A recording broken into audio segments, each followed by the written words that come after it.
What happens when the person you love most becomes the one who shatters your world? My name is Emily, and this is the story of how a tragic accident, a marriage built on lies, and a husband's violent outbursts forced me to confront the darkest truth about my life. But through the pain, I found the strength to fight for my freedom, my children, and my future. Stay tuned to hear how I broke free from the man I thought I loved, how I protected my children from his abuse, and how I found hope in the most unexpected of places. Subscribe to my journey because sometimes the only way out is through. I'll never forget the moment I lay in that hospital room, surrounded by the steady beeping of the monitors, the sterile smell of antiseptic, and the weight of the pain that seemed to have seeped into every inch of my body. Then I heard the heavy footsteps. Angry, determined. David, my husband of 8 years, had barely visited me since the accident 3 weeks ago, but now, there he was. "You've really done it this time, Emily," He spat, waving a stack of papers in front of me. Through the haze of pain medication, I could make out the familiar bills, hospital bills. My heart began to race, my pulse quickening with panic. Do you have any idea how much this is going to cost us? I shifted slightly in the bed, the pain in my broken pelvis flaring as I tried to move. David, it was an accident. I hit black ice. It wasn't my fault. The words barely left my mouth before he slammed his fist down onto the bedside table. I flinched, startled by the force of it. His voice rose, filled with rage as his eyes locked onto mine. "Wasn't it your fault?" He yelled. Nothing's ever your fault, is it, Emily? I'm drowning in debt and you go and pull this stunt. My heart pounded as I tried to make sense of his words. Debt? What was he talking about? As far as I knew, our finances were stable. I managed the household budget carefully with my job as an HR manager, and David's tech consulting business was thriving. At least that's what he always told me. What debt, David? What are you talking about? I asked, my voice trembling with confusion. That's when his anger reached its boiling point. His face turned beet red, veins bulging in his neck. Before I could react, his fist connected with my already bruised ribs, the pain shooting through my chest in an explosion of agony. I gasped for air, my vision clouding. I'm Emily Mitchell, 38 years old, mother of 5-year-old twins, Lily and Owen. From the outside, we appeared to have the perfect life. A beautiful home in Seattle's thriving tech corridor, successful careers, and perfect kids. I met David 6 years ago at a tech conference where his ambition and charm swept me off my feet. I thought I was living a dream back then. I never could have imagined that I'd end up here lying in a hospital bed, my husband's fists clenched in anger, ready for another blow. But sometimes, life's darkest moments force you to see the truth. This is the story of how an accident shattered the illusion of my marriage and how I found the strength to save myself and my children. David and I first met at the Seattle Tech Summit in 2018. I was giving a presentation on building inclusive workplace cultures when I noticed him sitting in the front row, asking insightful questions that made me feel like the smartest person in the room. Afterward, he approached me, his blue eyes sparkling with interest. "Your perspective on corporate culture is fascinating," he said, handing me his business card. "I'd love to grab coffee and hear more." Something about his confidence, the way he carried himself in his perfectly tailored suit, made my heart flutter.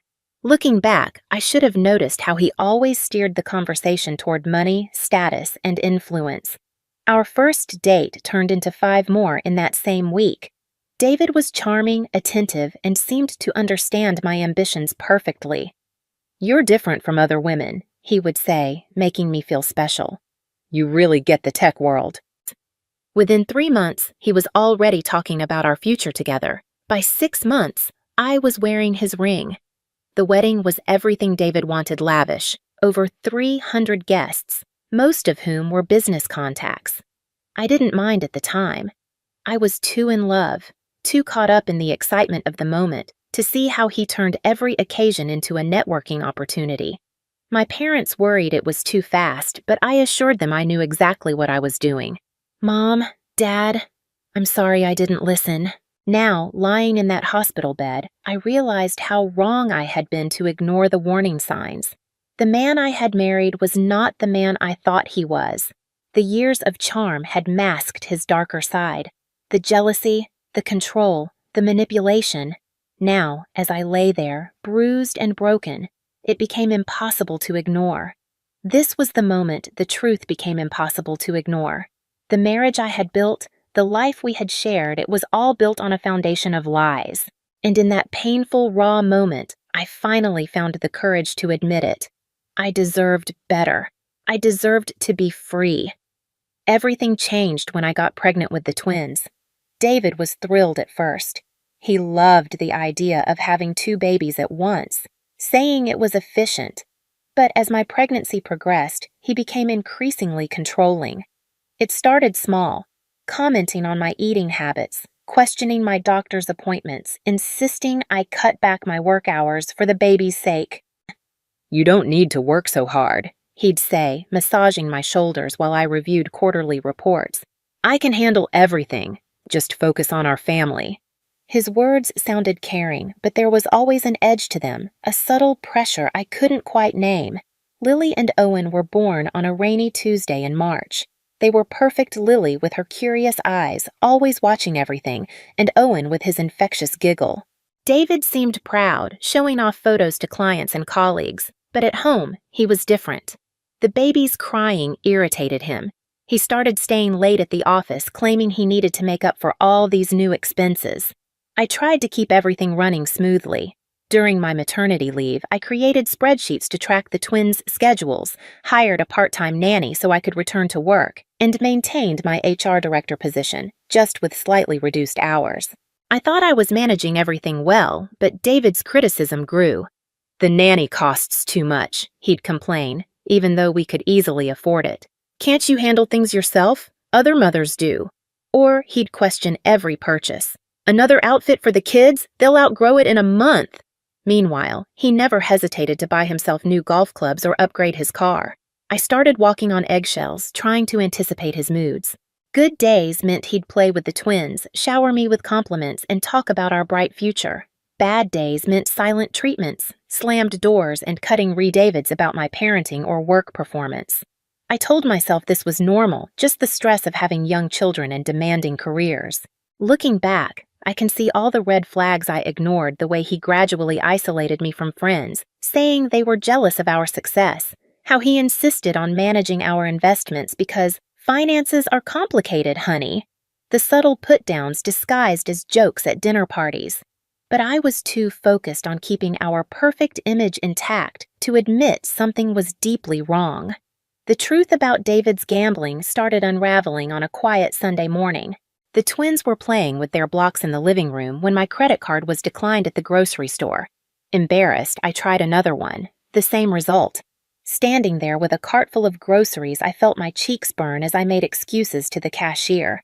Must be a system error, I mumbled, but deep down, something felt terribly wrong. All our cards were joint accounts that should have had plenty of money. I clearly remember driving home, my hands shaking on the steering wheel while the twins chatted happily in their car seats, oblivious to my growing panic.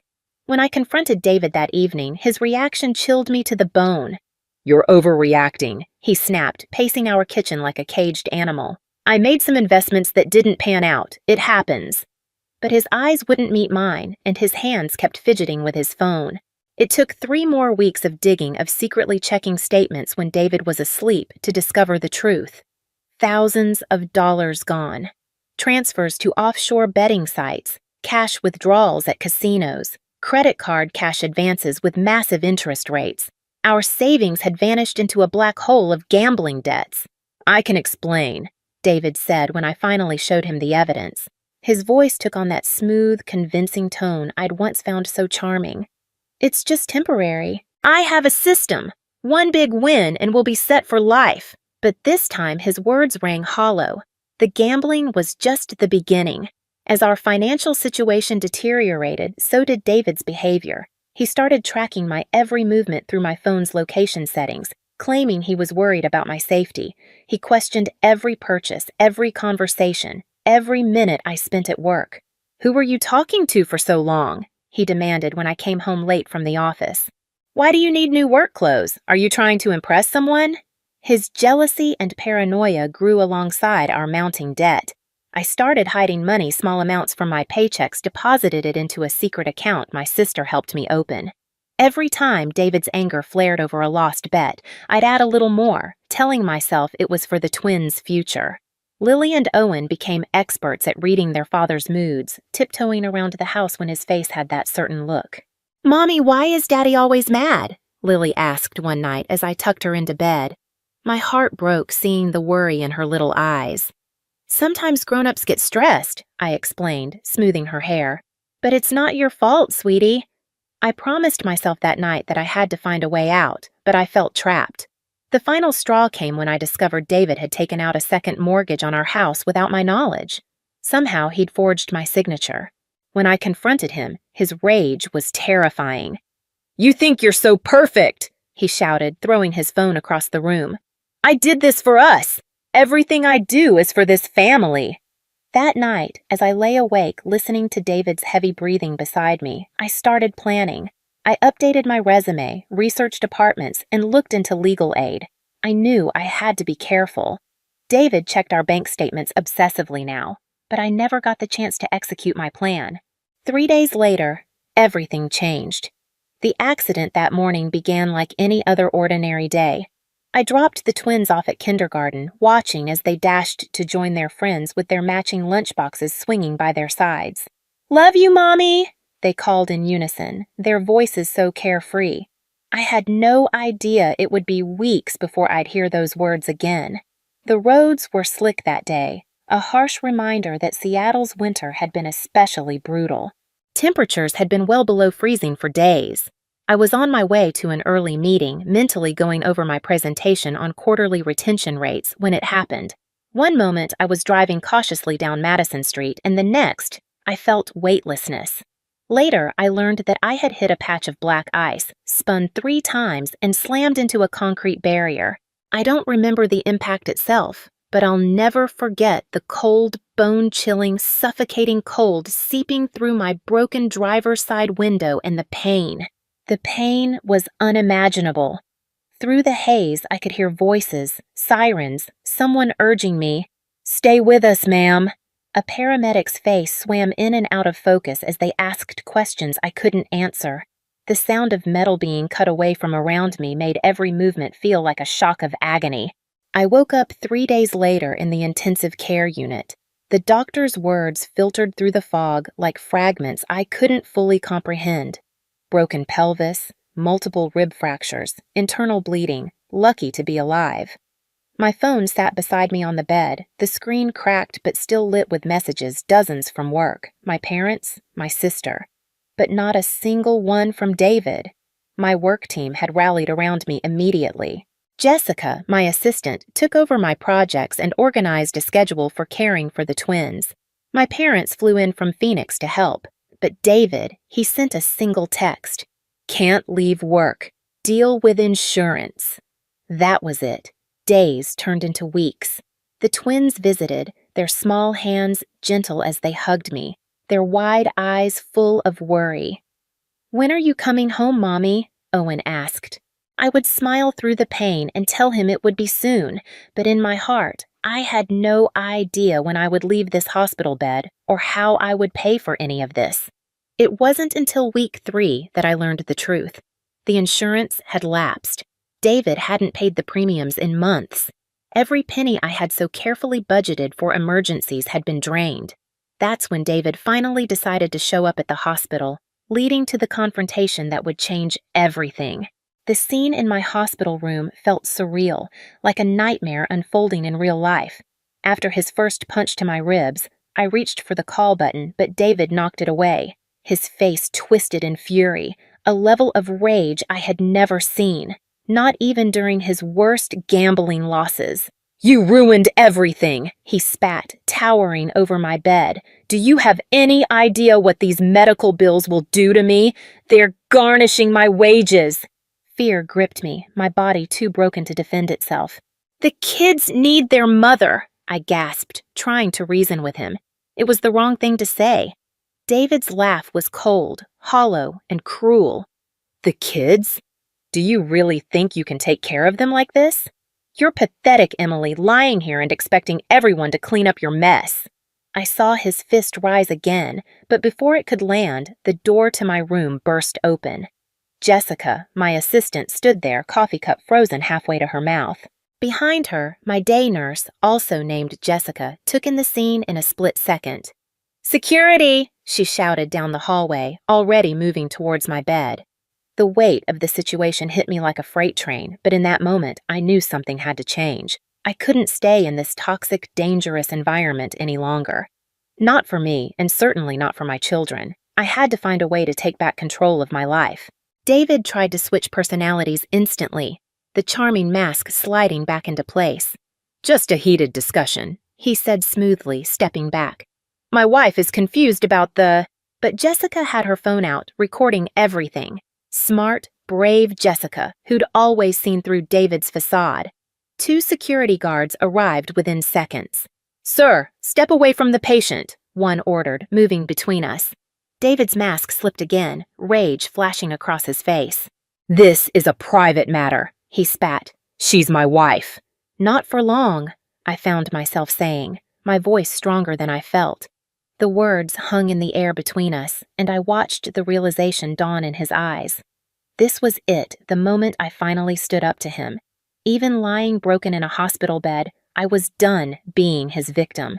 As security escorted David out, his threats echoed down the hallway. "You'll regret this, Emily. You're nothing without me." But for the first time in years, his words didn't cut into me. Instead, they strengthened my resolve. Jessica was already checking my vitals, her movements gentle but efficient. "We're going to document everything," she assured me. "And Mrs. Mitchell, some people can help." She shared a knowing look with Jessica, who was already making calls. Everything moved quickly after David's assault. Jessica, my nurse, photographed the fresh bruising around my ribs, while Jessica called not just the police, but also a domestic violence advocate. She knew. Within hours, my hospital room transformed into a kind of command center for my escape. Karen, the advocate, arrived with a gentle smile and eyes that had seen too many stories like mine. "First things first," she said, pulling up a chair. "We need to get a protection order in place for you and the twins." My heart clenched at the mention of my children. They were safe with my parents, but for how long? "David will fight for custody," I whispered. "The thought terrifies me." Karen nodded, understanding. "That's why we document everything: the hospital assault, the financial abuse, the gambling. All of it. Your friend Jessica's video is already powerful evidence." The police took my statement, their faces grim as I detailed not just the hospital attack, but years of emotional and financial abuse. One officer, a woman named Detective Torres, stayed behind after her partner left. "My sister went through something similar," she shared quietly. "She made it out. And you will too." My parents brought in a lawyer, Rachel, who specialized in domestic violence cases. She spread papers across my adjustable hospital table, explaining each step. "We're filing for emergency custody," she said, her voice confident. "With the documented assault in Jessica's video, we have a strong case." The next few days were a whirlwind of paperwork, police reports, and careful planning. My sister Amanda flew in to help our parents with the twins, and my coworkers set up a rotation to make sure someone was always by my side at the hospital. David tried calling me repeatedly, leaving a mix of threats and tearful apologies, but I remained firm in my resolve. "You don't have to listen to those messages," Karen advised as she helped me gather everything I needed for my safety. "We're keeping every single one for evidence." She worked with me to set up a safety plan for when I'd finally leave the hospital. New phones, new bank accounts, new emergency contacts. Each small action felt like a step toward reclaiming my life. The hardest part came during the visits with Lily and Owen. "Daddy did a bad thing," I explained gently, trying to make it simple for their young minds. "So for now, we're going to stay with Grandma and Grandpa." Their faces were full of confusion, but to my surprise, they seemed to understand more than I expected. "Is that why you're sad sometimes, Mommy?" Lily asked quietly. "Because of Daddy's bad things?" The courthouse felt overwhelming on the day of our hearing. I was still in a wheelchair, my pelvis not fully healed, but I sat up as straight as I could manage. Jessica and my parents surrounded me like a protective shield, while David sat across the aisle, his lawyer beside him, attempting to look remorseful. "Your Honor," Rachel, my lawyer, began, her voice steady and unwavering. What happened in that hospital room was the culmination of years of abuse. She laid everything out: the gaslighting, the gambling addiction, the hidden debts, the forged mortgage documents, and finally, the assault. Jessica's video played on the courtroom screens. The footage was shaky, but it was crystal clear: David's rage, his raised fist, and my helpless position in the hospital bed. David's lawyer tried to downplay the situation, claiming it was a one-time incident caused by stress from a concerned husband, but the evidence was irrefutable. The bank statements showed his gambling, hospital staff testified about the assault, and Detective Torres presented the threatening voicemails David had left. "It's Mr. Mitchell," the judge's voice was sharp. "Your actions show a pattern of calculated abuse." She granted me full custody of the twins, ordered David to attend gambling addiction treatment, and mandated supervised visitation. The protection order was set for 3 years. Then came the financial judgments. David was ordered not only to pay child support, but also restitution for the hospital bills and the money he'd drained from our accounts. His partial ownership in his tech consulting firm would need to be liquidated. As we left the courthouse, I felt a surprising sense of lightness. David was being led away by his lawyer, shoulders slumped in defeat. "You did it!" Jessica squeezed my hand. But I knew this wasn't just the end. It was a new beginning. "Mom," I said to my mother, who was pushing my wheelchair, "I think I'm ready to look at those apartment listings you mentioned." For the first time in months, I felt like I could finally breathe again. Recovery wasn't a straight line, but each day brought its own victories. The twins and I moved into a small 2-bedroom apartment near their school. It wasn't fancy, but it was ours, safe, peaceful, and free from fear. Lily and Owen helped decorate their shared room, covering the walls with their colorful artwork. During my physical therapy sessions, I began recording video diaries on my phone. At first, they were just small, personal clips, my thoughts, my struggles, and my small victories. One day, Jessica suggested, "Why don't you share these online? Your story could help others. Show them there's life after abuse." So, I started a YouTube channel called Surviving to Thriving with Emily. Posting that first video was terrifying, but the response was overwhelming. Comments flooded in from other survivors, sharing their own stories and asking for advice. Each video I posted reached more people than the last. As my channel grew, so did our new life. I returned to work part-time, then full-time, eventually earning a promotion to senior HR director. The twins started smiling more, laughing more. Even their therapist noticed the change. "They feel secure now," she told me one day. "That's all children need." Through all the trials, I had found strength, not just for myself, but for my children.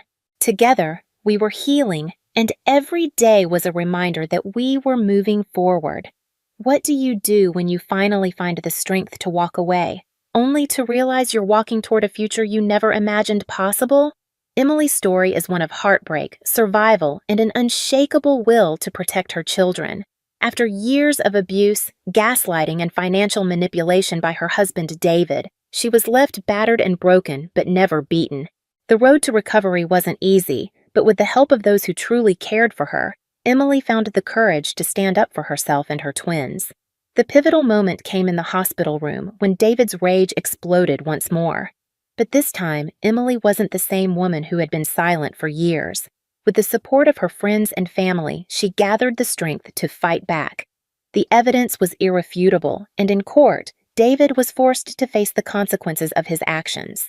Emily walked away with full custody of the twins, a protection order, and the financial restitution she needed to rebuild. But the journey didn't end there. Emily didn't just survive, she thrived. Moving into a new apartment, she started fresh, creating a safe and peaceful life for herself and her children. It wasn't easy, but with each passing day, she regained control. The twins flourished, their laughter filling the air once again, and Emily found her voice through the YouTube channel she started to help other survivors. What do you think? How would you find the strength to reclaim your life after everything? Share your thoughts and experiences below, and don't forget to like, subscribe, and keep following Emily's journey of healing and empowerment.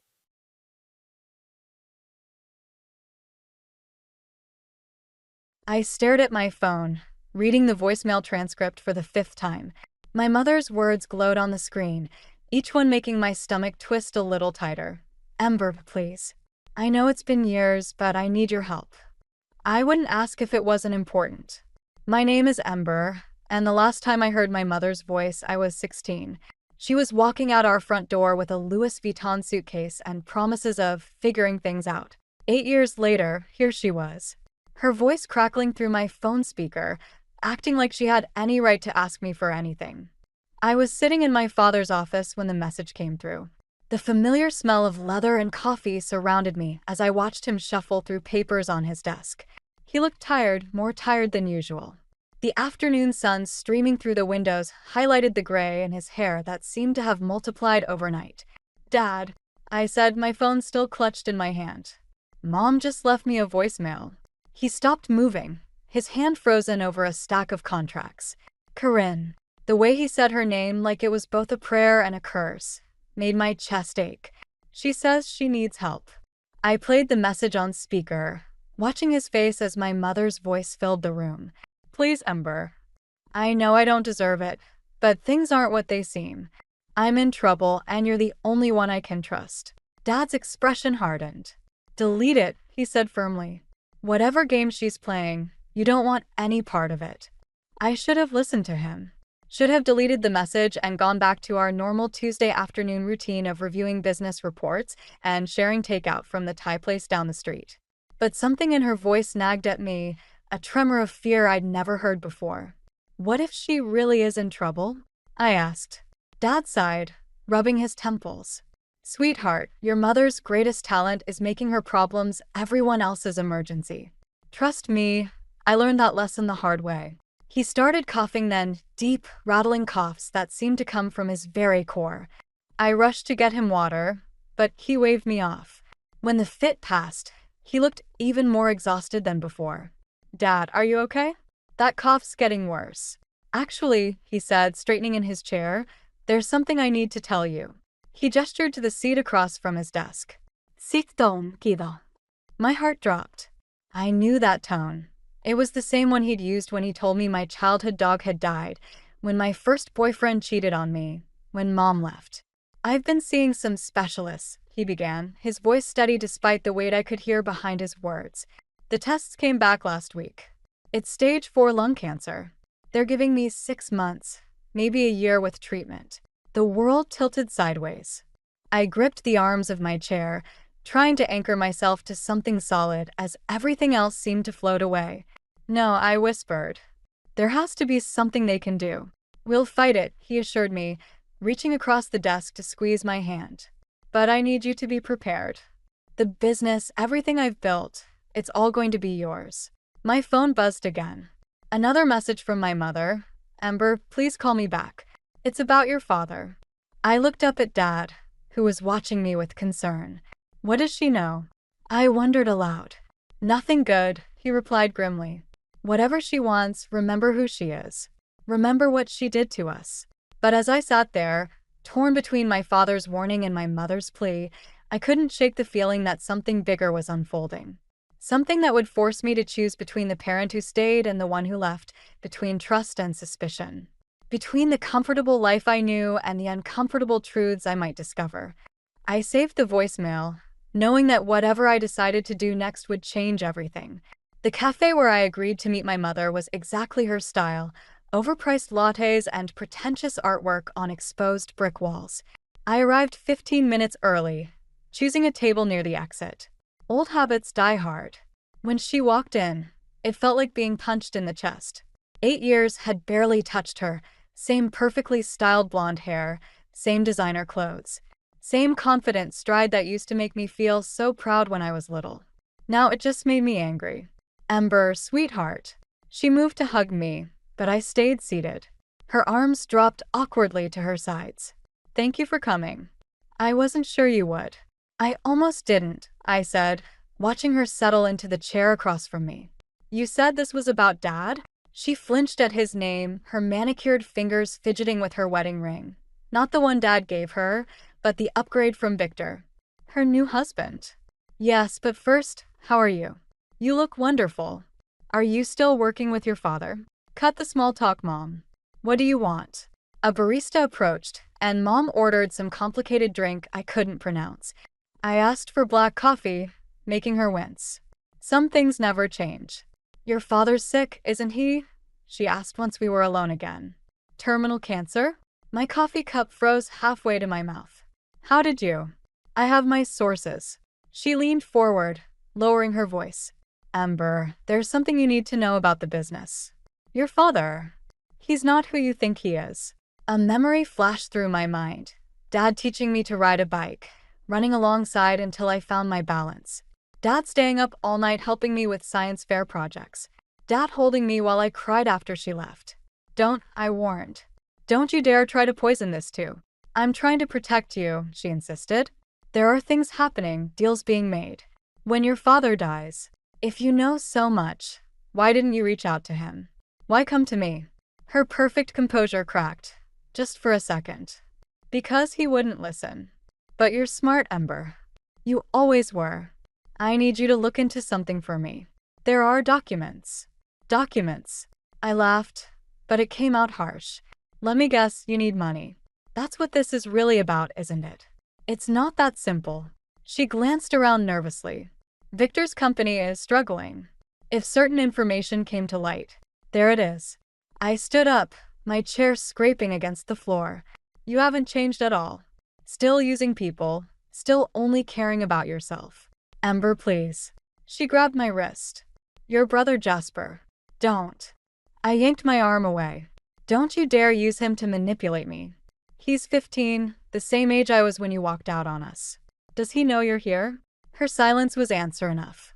That's what I thought. I pulled some cash from my wallet and dropped it on the table. Stay away from me, Mom. And stay away from Dad's business. As I turned to leave, she called out, I know about Milo Thompson's offshore accounts. I froze. Milo was Dad's business partner, practically my uncle. He'd been there for every birthday, every graduation, every milestone Mom had missed. What are you talking about? She smiled, that calculating smile I'd seen so many times before. Have dinner with me tomorrow night. I'll explain everything. I should have walked away. Should have told her to go to hell. Instead, I heard myself say, text me the details. Outside, I leaned against the building, trying to steady my breathing. My phone buzzed, a message from Dad. Everything okay, kiddo? I stared at the screen, thinking about the tired look in his eyes, about Milo's offshore accounts, about all the questions I suddenly had. Mom was lying. She had to be. But what if she wasn't? I typed back, all good. Just running some errands. The lie tasted bitter in my mouth, but I needed to know the truth. Even if it meant playing my mother's game, even if it meant risking everything I thought I knew about my family. Because sometimes the worst betrayals come from the people we trust the most. I spent 3 days digging through company records, searching for anything connected to Milo's supposed offshore accounts. The office felt different now. Every shadow held secrets. Every casual conversation could hide a lie. When Milo stopped by my desk that morning, my hands instinctively covered the financial reports I'd been reviewing. Working hard or hardly working? He asked, the same joke he'd made since I was a kid. Just catching up on some paperwork, I said, forcing a smile. How's Dad doing today? Resting. The chemo's hitting him pretty hard. Milo's face softened with genuine concern. You should go see him, Ember. He's asking for you. Guilt twisted in my stomach. I'd been avoiding Dad, afraid my face would betray what I was investigating. I will. Just need to finish something first. After Milo left, my phone buzzed. Another text from Mom. Found what I mentioned yet? Time's running out. I was about to ignore it when an email notification popped up from Victor, my stepfather. My heart stopped when I saw the subject line, urgent, financial discrepancies. The email was brief. Ember, need to discuss some concerning transactions I've discovered. Can we meet privately? Don't mention this to anyone, especially your mother. My hands shook as I drove to Victor's office downtown. The pieces weren't fitting together. Mom's warnings about Milo, Victor's mysterious email, Dad's illness. Something was very wrong. Victor's secretary led me straight in. He looked up from his computer, his usually immaculate appearance slightly disheveled. "Thank you for coming, Ember. Please close the door." "What's going on?"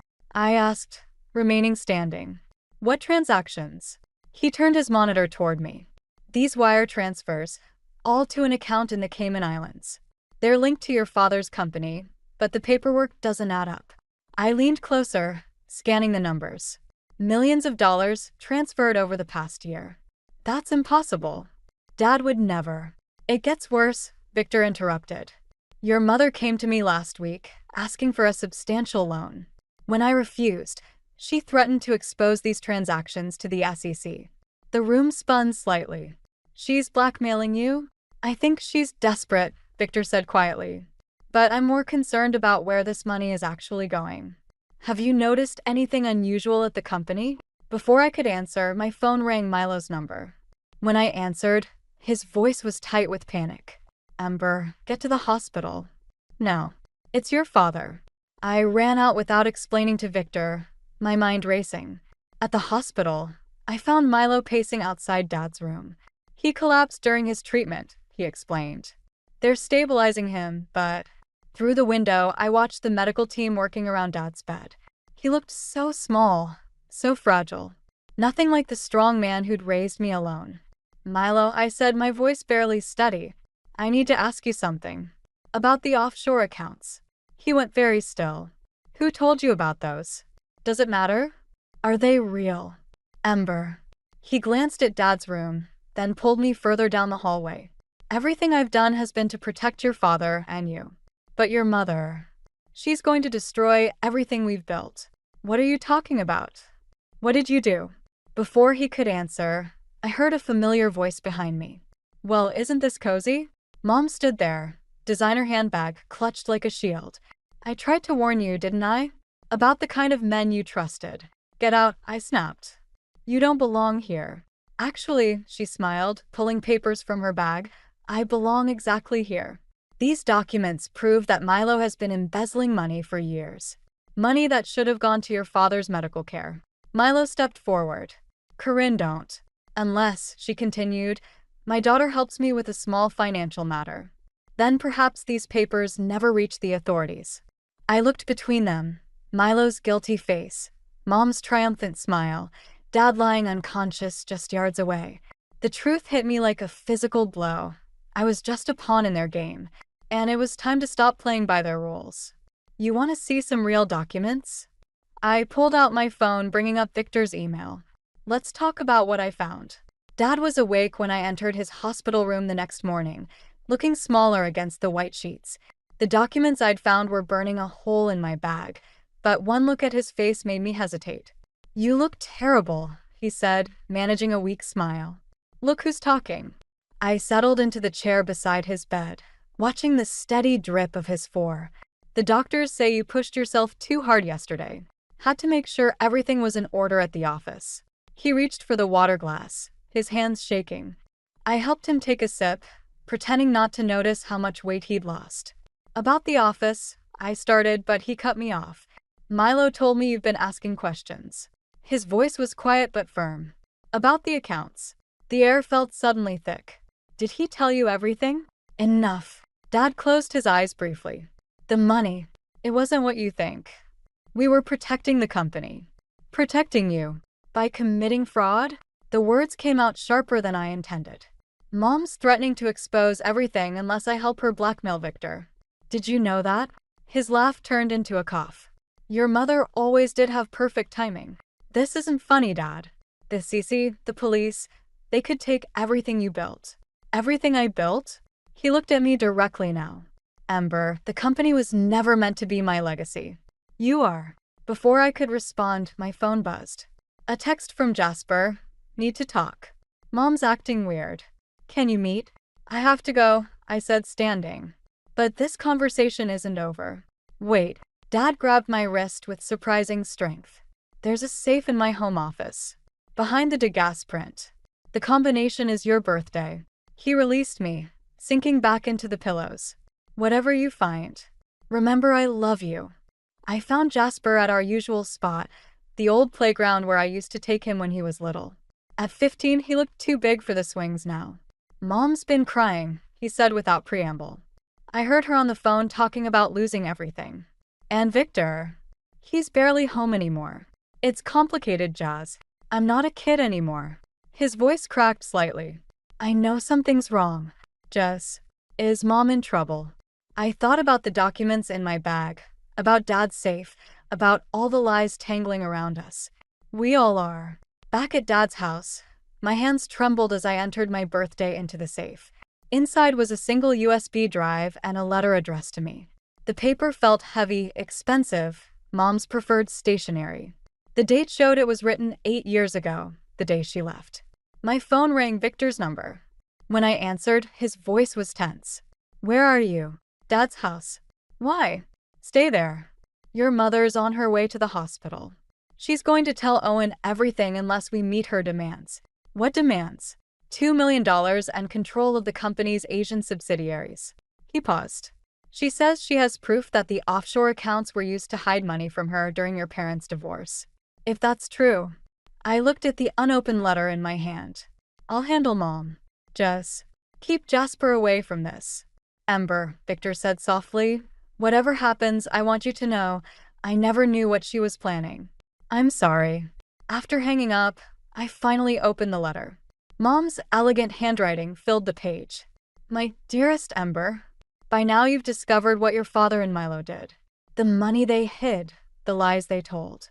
I'm not leaving because I don't love you. I'm leaving because I can't fight them alone. Someday you'll understand that sometimes we have to destroy everything to build something better. All my love, Mom. The paper crumpled in my fist as 8 years of grief turned to rage. They'd all lied, Mom, Dad, Milo. Each claiming to protect me while using me as a pawn in their game. Well, I was done being a pawn. I plugged the USB drive into my laptop, my finger hovering over the enter key. Whatever truth it contained would change everything. But maybe that's exactly what needed to happen. Sometimes we have to destroy everything to build something better. I pressed enter. The USB drive contained years of financial records. But one transaction caught my eye, a series of payments to a shell company called Phoenix Holdings starting the day Mom left. I was still staring at the screen when my phone lit up with Jasper's text. Mom's taking me to the airport. Says we're going on a trip. My blood ran cold. I called him immediately. Where are you? I demanded when he answered. Terminal B. Mom's acting weird, Ember. She keeps checking her phone and... Put her on. A shuffle, then Mom's voice, smooth as silk. Ember, darling. Bad timing, we're about to board. Taking Jasper on an impromptu vacation with Victor's money? The bitterness in my voice surprised even me. Or should I ask Phoenix Holdings about their investment strategy? The line went quiet for a moment. How did you get away from my brother? Now, he's my son. He's a kid you're trying to use as leverage. I was already grabbing my keys, running to my car. Like you used me 8 years ago. I'm protecting him, she hissed. Victor's company is collapsing. Once the SEC investigation starts. What investigation? Another pause. Check your email. I pulled up my phone's email app at a red light.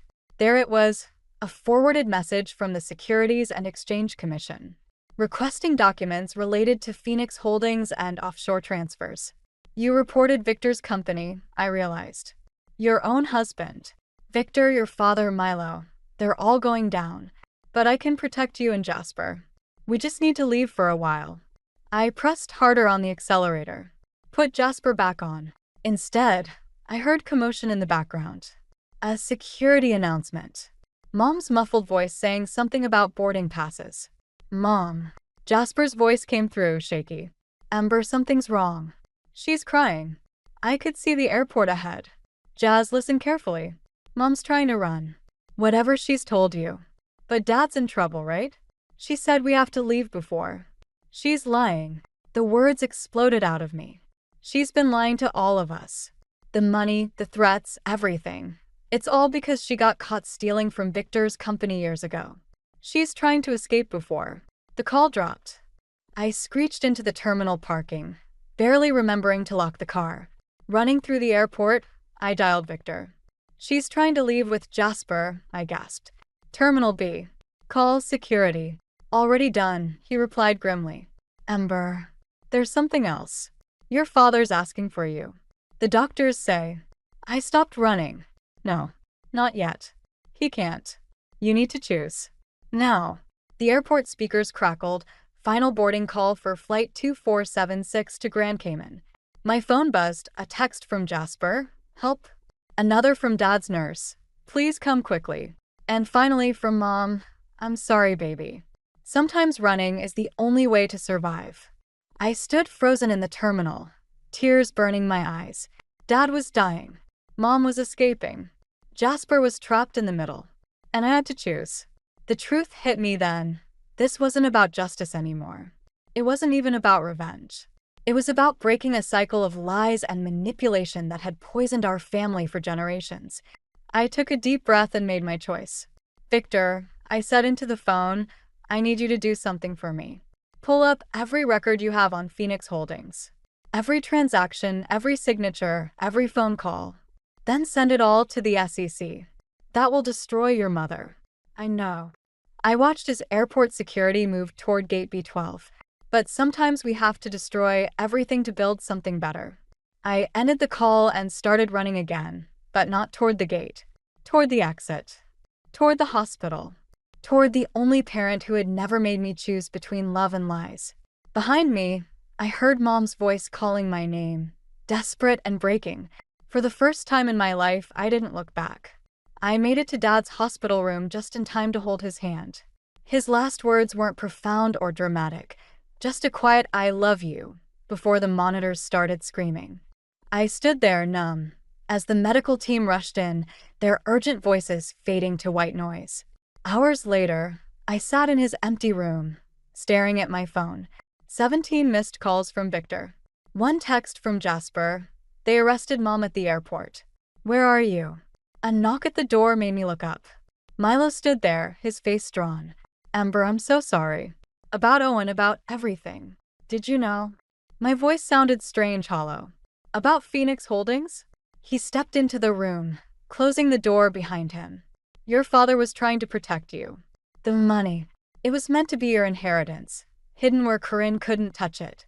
Stop lying." I stood up, my legs shaky. "I saw the records. The payment started the day Mom left. She was blackmailing you both, wasn't she?" Milo's silence was answer enough. "Dad died thinking I chose him," I whispered. "But he was just as bad as she was. It's more complicated than that." Milo reached for my arm, but I jerked away. "Owen wanted to tell you everything, but then the cancer." "Miss Callahan?" A detective stood in the doorway, her badge glinting under the fluorescent lights. "We need to ask you some questions about Phoenix Holdings."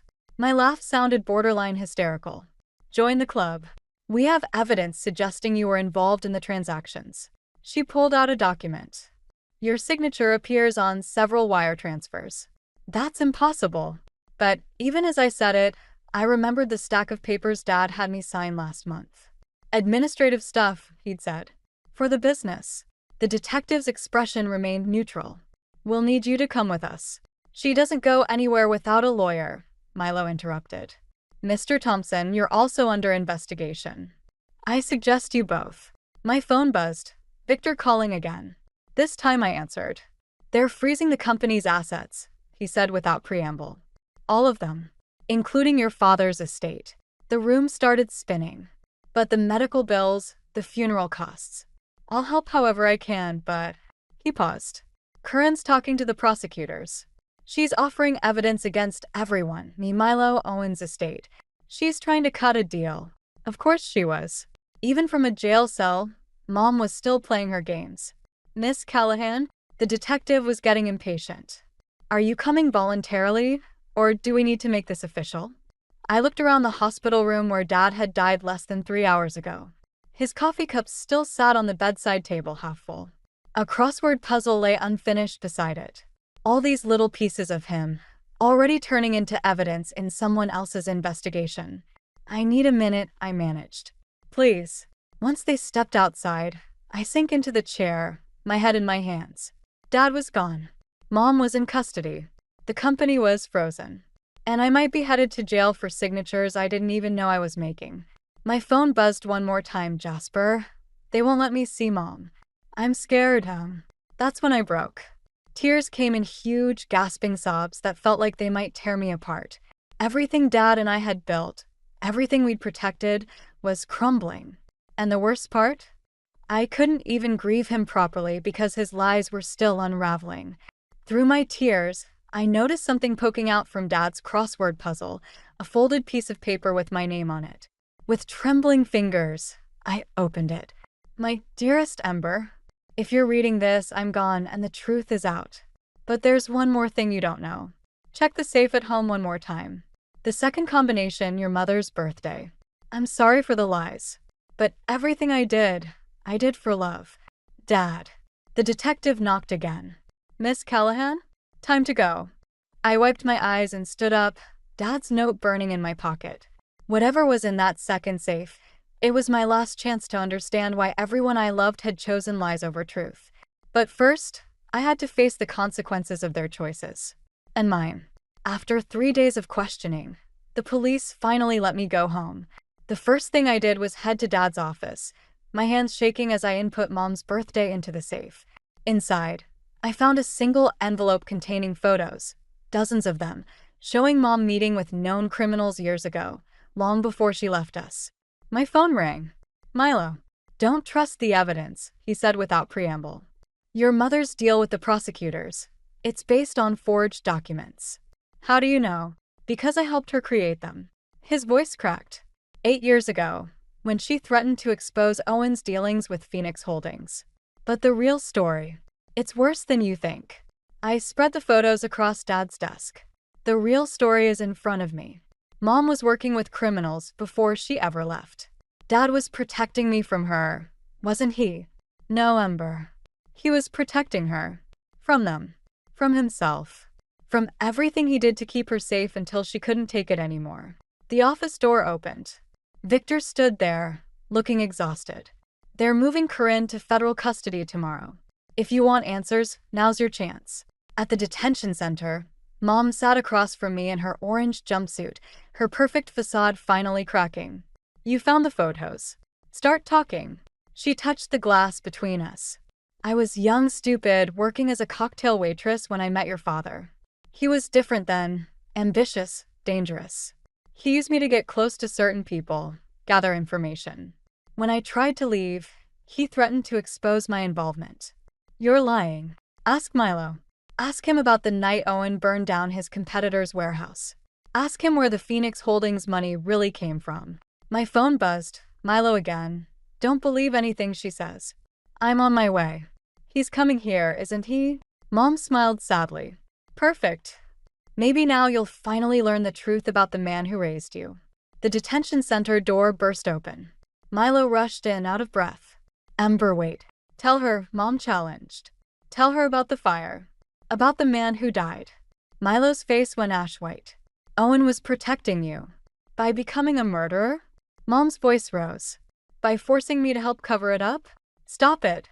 I slammed my hand against the glass. Both of you. Just stop. But they couldn't stop. Years of secrets poured out. Dad's illegal dealings, Mom's forced compliance, Milo's role as the faithful fixer.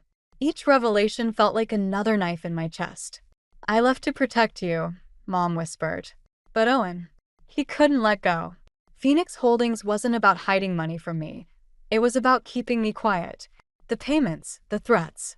He knew I'd never risk losing you completely. My phone lit up with a text from Victor. As he found something. Get to the office now.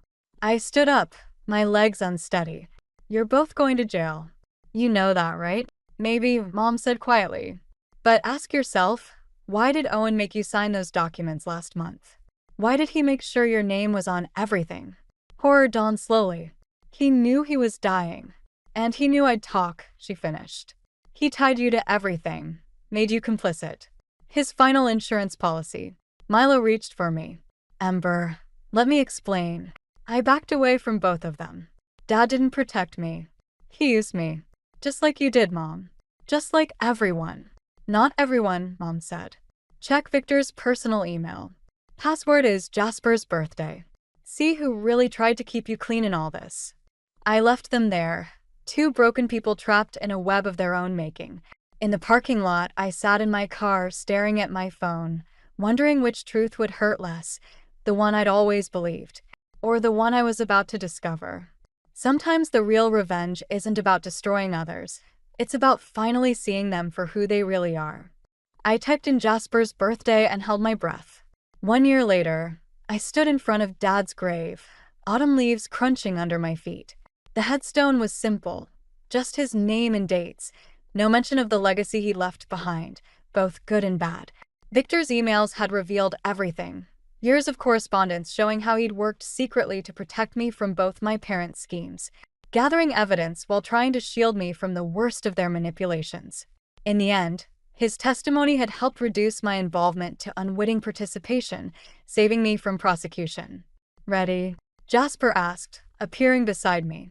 At 16, he was already taller than me, but his eyes still held that same trust they always had. Almost.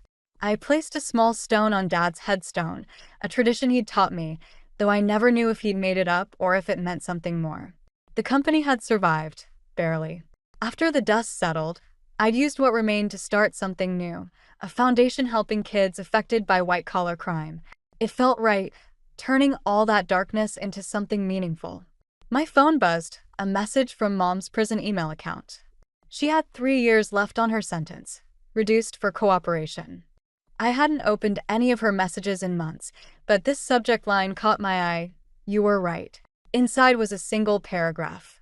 I spent my life running from the truth, convincing myself that lies were protection. But you chose differently. You chose to face everything head-on, to build instead of destroy. I'm proud of you, even if I don't deserve to be. Mom still writing? Jasper asked, trying to sound casual. Yeah. I slipped the phone back in my pocket. How's therapy going? Better. Doctor says it's good I'm talking about everything now. About Mom, about all of it. We walked back to the car together, where Victor waited. He'd become the father figure I never knew I needed.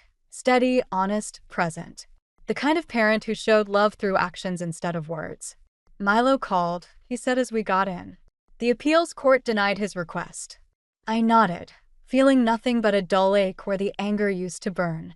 Milo had tried to claim Dad had forced him into everything, but the evidence told a different story. Some betrayals can't be blamed on anyone else. Back at my new office, I found an unexpected visitor, the detective who'd first questioned me at the hospital. Miss Callahan, she said, rising from the reception area. I thought you'd want to know we found more of Phoenix Holdings victims. Families who lost everything. Send me their information, I replied. The foundation can help. She hesitated. There's something else. Your father. We found evidence suggesting he tried to make things right at the end. Anonymous donations. Debt forgiveness. It doesn't excuse what he did, but it complicates things, I finished. Everything does, eventually. After she left, I sat at my desk, looking at the photos on my wall. Not the perfect family portraits Mom used to insist on, but real moments. Jasper at his school play. Victor teaching me to golf badly. Even one of Mom from before everything fell apart, laughing at something off camera. And there, in the center, the last photo taken of Dad and me together, both of us smiling despite the hospital setting. We looked happy, even knowing what was coming, even carrying all those secrets. My computer pinged, another donation alert. Someone had given a significant amount to the foundation, anonymously. The timing, the amount. It could only be Mom, using whatever resources she still had hidden away. I thought about deleting it, sending it back. But then I remembered what Dad had written in his final note. Everything I did for love. Maybe that was true. Maybe it wasn't. But I could choose what to do with that love now. The real kind, the complicated kind, the kind that survives even when everything else burns down. I accepted the donation. Sometimes the best revenge isn't about getting even or proving points. Sometimes it's about building something new from the ashes of what was lost, and letting that be enough. I picked up my phone and, for the first time in months, opened the chat with Mom. Thank you. I typed and hit send. It wasn't forgiveness, not exactly. but it was a start.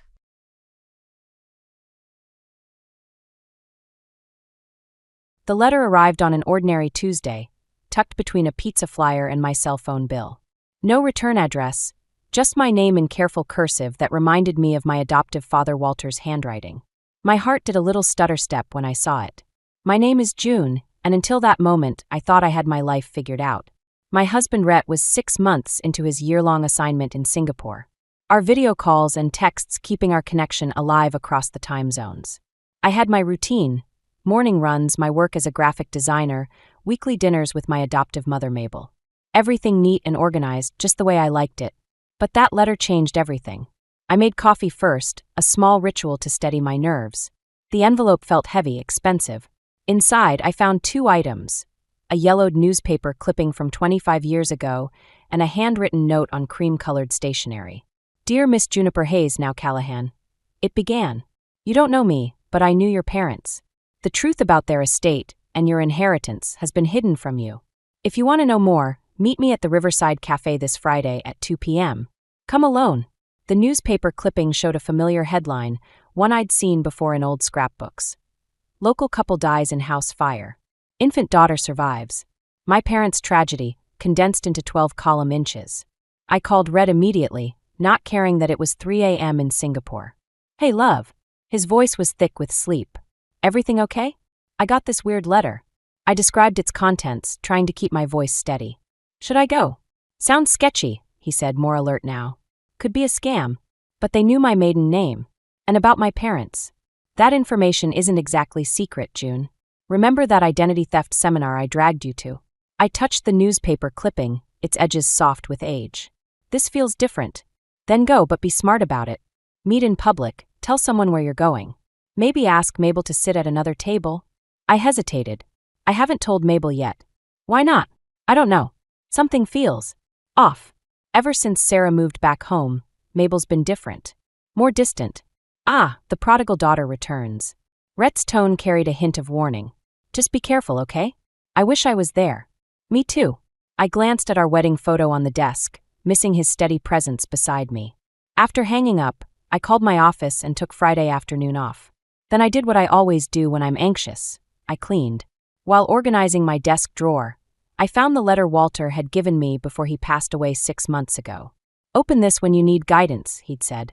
I'd been too grief-stricken to read it then, and somehow never found the right moment after. Now, holding the mysterious letter about my parents in one hand and Walter's unopened envelope in the other, I felt caught between past and present, between the family I lost and the one that chose me. My phone buzzed with a text from Sarah. "Mother's asking about Friday dinner. You're still coming, right? She's been so lonely since Daddy died." The guilt trip was classic Sarah, subtle but effective. I started typing, of course, but stopped. For the first time in my life, I had something more important than maintaining family harmony. "Can't make it this week," I replied. "Work deadline." 3 dots appeared immediately, then disappeared. Then, "That's disappointing. Mother will be crushed." I put the phone face down, Walter's words echoing in my mind. "Family isn't just about blood, Junebug. It's about truth." Friday couldn't come fast enough. I needed answers, even if they shattered the careful peace I'd built around myself. Sometimes the most dangerous truths are the ones we've been protecting ourselves from all along. I pulled into the Eldridge driveway Friday morning, my stomach in knots. Not from the mysterious letter waiting in my purse, but from the sleek BMW parked in my usual spot. Sarah was home early. The front door opened before I could knock. "June." Sarah's perfectly painted smile didn't reach her eyes. "What a surprise. Mother's just finished making breakfast." She wore tailored pants and a silk blouse that probably cost more than my monthly rent. I glanced down at my worn jeans and felt instantly underdressed in my childhood home. "I thought you weren't coming until next week," I said, following her inside. "Plans change." She waved her hand dismissively. "The London office can survive without me for a few months. Mother needs help sorting through Daddy's things." The kitchen smelled like cinnamon and coffee, but something was off. Mabel stood at the counter, her normally pristine apron spotted with flour, hands trembling slightly as she poured coffee. "June, sweetheart." Mabel's smile seemed forced. "I wasn't expecting you today. I brought those tax documents you asked for." A lie, but I needed an excuse. "Everything okay?" "Of course." Sarah answered for her. Mother and I were just discussing some necessary changes. The house is too big for her now, and the maintenance costs. The house is paid for, I interrupted. Walter made sure of that. Taxes aren't, Sarah countered smoothly. And the roof needs replacing. Mother's retirement savings won't last forever. I watched Mabel's face carefully. She wouldn't meet my eyes, focusing instead on arranging cinnamon rolls on a plate. Walter had always handled the finances, but I'd assumed everything was secure. We could help with the repairs, I offered. Red and I. Don't be ridiculous. Sarah's laugh was like ice crackling. You can barely afford your own place. Besides, Mother's already considering my suggestion to move into Cedar Grove Retirement Community. The plate clattered as Mabel set it down too hard. One cinnamon roll tumbled onto the counter. I haven't decided anything, Mabel said quietly. Serafina's just trying to help. By selling our home? The words burst out before I could stop them. Walter loved this house. Daddy's gone, Sarah said sharply. Then, softer. We have to be practical now. My phone buzzed. A reminder about the mysterious meeting at Riverside Cafe. 2 hours away.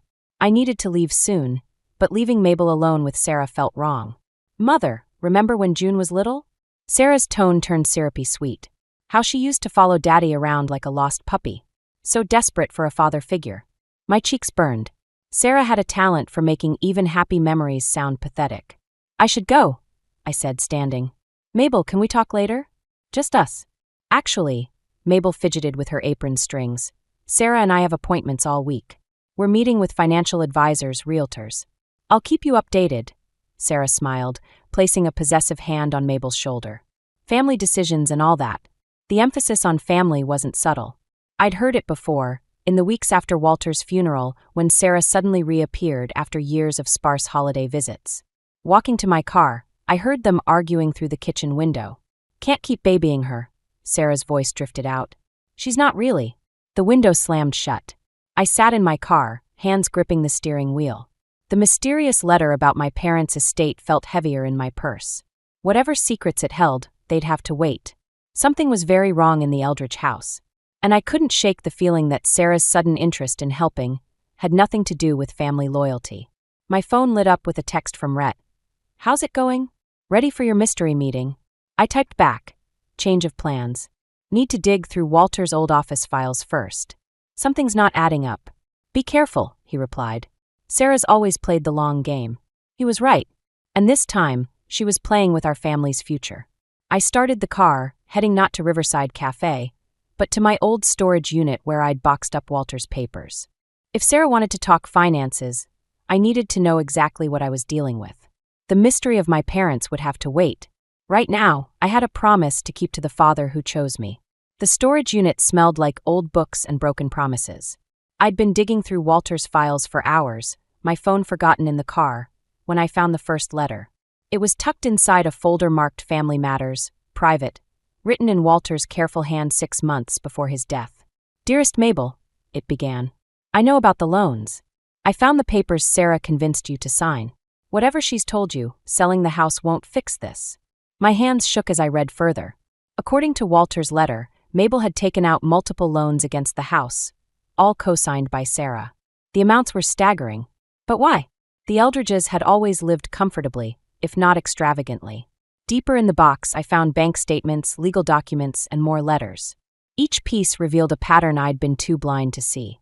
Sarah hadn't just returned home to help. She'd orchestrated this entire situation years ago. A noise outside the storage unit made me jump. Keys jingling, footsteps approaching. June! Sarah's voice echoed through the corridor. Your car's outside. What a coincidence. I scrambled to gather the papers, shoving them into my bag. Just cleaning out some old stuff. Sarah appeared in the doorway, blocking the light. Mother's worried sick. You missed our family dinner, aren't answering your phone. I lost track of time. She stepped inside, designer heels clicking on concrete. Her eyes scanned the boxes, lingering on the one marked Walter's office. Anything interesting? Her tone was light, but her shoulders tensed. Just memories. I stood, clutching my bag. How did you know I was here? Mother mentioned you stored things here after Daddy died. She picked up a framed photo of Walter and me at my college graduation. She's not getting any younger, you know. The stress of maintaining that big house, managing finances. The stress of owing hundreds of thousands in loans, you mean? The photo slipped from her fingers, glass shattering on impact. Oops. I found the letters, Sarah. Walter knew what you were doing. Did he? She stepped over the broken glass. And what exactly was I doing, June? Helping my mother access her home's equity? Protecting her financial interests? Unlike some people, I actually contribute to this family. By convincing her to take loans she can't repay? Setting her up to lose everything. You don't understand business. Her smile turned sharp. Or family, really. How could you? You're just some stray daddy brought home. The words hit like a physical blow, but I forced myself to stand straighter. Walter made me promise to protect them, Mabel and the house. Both. Walter's dead. She moved closer, her perfume overwhelming in the small space. And his little charity case needs to back off. Mother's already signed the listing agreement. The house goes on the market Monday. She wouldn't. She did. Because she trusts her real daughter. Sarah reached for my bag. Now, whatever papers you think you found. I yanked away, backing toward the door. Don't. Fine. She smoothed her blouse. Keep them. It won't change anything. By the way, I had an interesting chat with someone today about your parents. The real ones? Fascinating story. My heart stopped. The mysterious letter, the missed meeting. What did you do? Protected my family's interests. Like always. She stepped past me into the corridor. Better hurry home, June. Looks like rain. I waited until her footsteps faded before sinking to the floor, surrounded by fragments of the broken photo. My phone had 17 missed calls. 3 from the mysterious number that had sent the letter, the rest from Mabel. The last text message made my blood run cold. I'm so sorry, June. Sarah showed me the truth about everything. It's better this way. Please don't fight this. I called Rhett, not caring that it was 4 a.m. in Singapore. They're selling the house, I said when he answered. Sarah's been planning this for years. She's got something on my birth parents too, and my voice cracked. June, listen to me. His voice steadied me. Remember what Walter always said about truth? That it comes out in its own time. Exactly. So let's make this Sarah's time. He paused. Check your email. I've been doing some digging of my own about your sister's London office. Turns out it doesn't exist. I opened my laptop, rain beginning to drum on the storage unit's metal roof. Whatever game Sarah was playing, she wasn't the only one who could uncover secrets.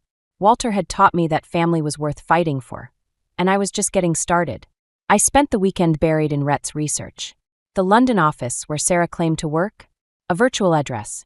Her impressive investment portfolio? A web of shell companies and borrowed money. Every thread I pulled revealed another lie. Monday morning, I drove to the real estate office listed on the sale agreement Mabel had signed. The agent's nameplate read Thomas Green, but the face behind the desk was familiar from Walter's funeral, Sarah's college boyfriend. June Callahan. He straightened his tie. Sarah mentioned you might stop by. Did she mention the fraudulent loans too? His smile flickered. I'm not sure what you're implying. I placed Walter's letters on his desk. These show a pattern of financial manipulation dating back 3 years. Sarah convinced Mabel to take out loans, then used the money for her fake business ventures. That's a serious accusation. He slid the papers back without reading them. And irrelevant. The listing agreement is legal and binding. Is it? Because I have proof you're not licensed to sell real estate in this state. The color drained from his face. Look, Sarah just asked for a favor. Said her mother needed help. My phone buzzed. A text from an unknown number. Still want to know about your parents? Coffee shop across from your office. Now, keep the copies, I told Thomas, standing. Show them to your lawyer. You'll need one. The coffee shop was nearly empty when I arrived.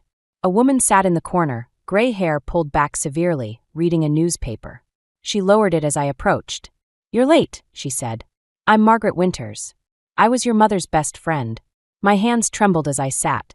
You sent the first letter. And you missed our meeting. She studied me over her coffee cup. Dealing with Serafina instead, I assume? How do you? I've been watching. Waiting for the right time. She pulled out an envelope. Your mother left this with me before she died. Said to give it to you when the vultures started circling. Inside was a key and a handwritten note. Storage Unit 23, Central Lock and Key. Everything you need to know is there. Trust no one named Eldridge. Love, Mom. I don't understand. Margaret leaned forward. Your parents didn't die in an accident, June. They were investigating financial fraud at Walter Eldridge's bank. The fire was meant to silence them. The room spun. Walter would never. Not Walter. His first wife. Serafina's mother. My phone lit up with texts from Mabel. Where are you? Sarah says you're threatening her friend Thomas. Please come home. We need to talk. Why tell me now? I asked Margaret. Because history's repeating itself. Sarah's using the same playbook as her mother: isolate, manipulate, destroy. Only this time she's targeting you. I stood abruptly, knocking over my untouched coffee. I need to go. The storage unit, Margaret called after me. Go today. Before Sarah figures out what you know. Outside, I called Rhett. Voicemail. I texted instead. Emergency. Need you to look up someone named Margaret Winters. And any connection between Walter's bank and my parents. Another text from Mabel arrived. Sarah's lawyer is here. Says you're harassing Thomas. Please stop making things worse. I started my car, hands shaking so badly I could barely grip the wheel. The storage facility was across town. I could make it there and back before. A tap on my window made me jump. Sarah stood there, smiling. Going somewhere? She asked through the glass. Mother's waiting at home. Time for a family meeting. In my rearview mirror, I saw Margaret watching from the coffee shop door, shaking her head in warning. Two paths stretched before me. Face whatever trap Sarah had set at home, or follow my dead mother's clue to the truth. Either way, someone I loved would get hurt. I put the car in reverse. Tell Mabel I'll be late. Sarah's smile hardened. Don't make this harder than it needs to be, June. Some secrets should stay buried. I drove away, her words echoing in my head. In the rearview mirror, I watched her pull out her phone, no doubt setting the next phase of her plan in motion. The key in my pocket felt like it weighed 1,000 pounds. Whatever waited in that storage unit, I had a feeling it would change everything. Again, central lock and key was a maze of identical metal doors, each one holding someone else's secrets. Unit 23 was at the far end, tucked away in shadow. The key trembled in my hand as my phone buzzed again. Mabel's 15th call in an hour. The lock clicked open, and musty air rushed out. Inside, stacked bankers' boxes filled the small space, each labeled with dates from over 20 years ago. On top lay a manila envelope with my name on it. My mother's handwriting. My real mother's. Before I could open it, footsteps echoed through the corridor. Heavy. Deliberate. June. Mabel's voice shaky and uncertain. Sarah said I'd find you here. Of course she did. I shoved the envelope into my bag and stepped out, pulling the door almost shut behind me. Mabel looked smaller somehow, wrapped in the cardigan Walter had given her last Christmas. What are you doing here? I could ask you the same thing. Sarah's worried about you. These accusations about Thomas, the loans. She wrung her hands. She says you're having some kind of breakdown. Did she tell you about the fake real estate license? The shell companies. Stop it. Mabel's voice cracked. Just stop. I know you're hurting since Walter died, but this vendetta against your sister. She's not my sister. The words came out sharper than intended. And she's stealing everything you have. She's protecting me. The house is too expensive, too much work. The retirement community will be better. I pulled out Walter's letters. Read these. Please. They explain everything. Mabel backed away. Sarah warned me you'd try this. Said you'd use Walter's memory to manipulate me. Manipulate you? Like she's doing. She's my daughter. And what am I? The silence stretched between us like a chasm. In it, I heard everything Mabel couldn't say. My phone lit up with a text from Rhett. Margaret Winters checks out. Former investigative reporter. Your parents were her sources on major banking fraud story. Never published. Fire happened night before Expose was supposed to run. Another set of footsteps approached. Sarah appeared behind Mabel, Thomas trailing behind her. Family reunion? Sarah's smile was razor-sharp. How convenient. We can all discuss the restraining order together. Restraining order? My voice sounded distant, hollow. Thomas stepped forward, legal papers in hand. You've been harassing my client and interfering with legitimate business dealings. This order prevents you from contacting Mrs. Eldridge or entering her property. Her property? I looked at Mabel. Mom, please. Don't call me that. Mabel's words hit like physical blows. Not now. Not after this. Sarah wrapped an arm around her mother's shoulders. The police are on their way. You should go. The storage unit, I said desperately. Did you know about it? About what really happened to my parents. Something flickered in Mabel's eyes. Fear? Recognition? But Sarah steered her away before she could respond. Last chance to leave quietly, Sarah whispered as she passed. Or should we discuss what really happened the night Walter died? My blood ran cold. I'd been with Walter that night, helping him organize his office. He'd seemed fine when I left. The heart attack happened hours later. Hadn't it? Footsteps again, this time accompanied by radio static. Police. I ducked back into the storage unit, grabbing the envelope and one box at random. Through the crack in the door, I watched Mabel lean into Sarah, both of them talking to the officers pointing down the corridor. My phone buzzed one last time. Rhett, booked emergency flight home. Don't confront them alone.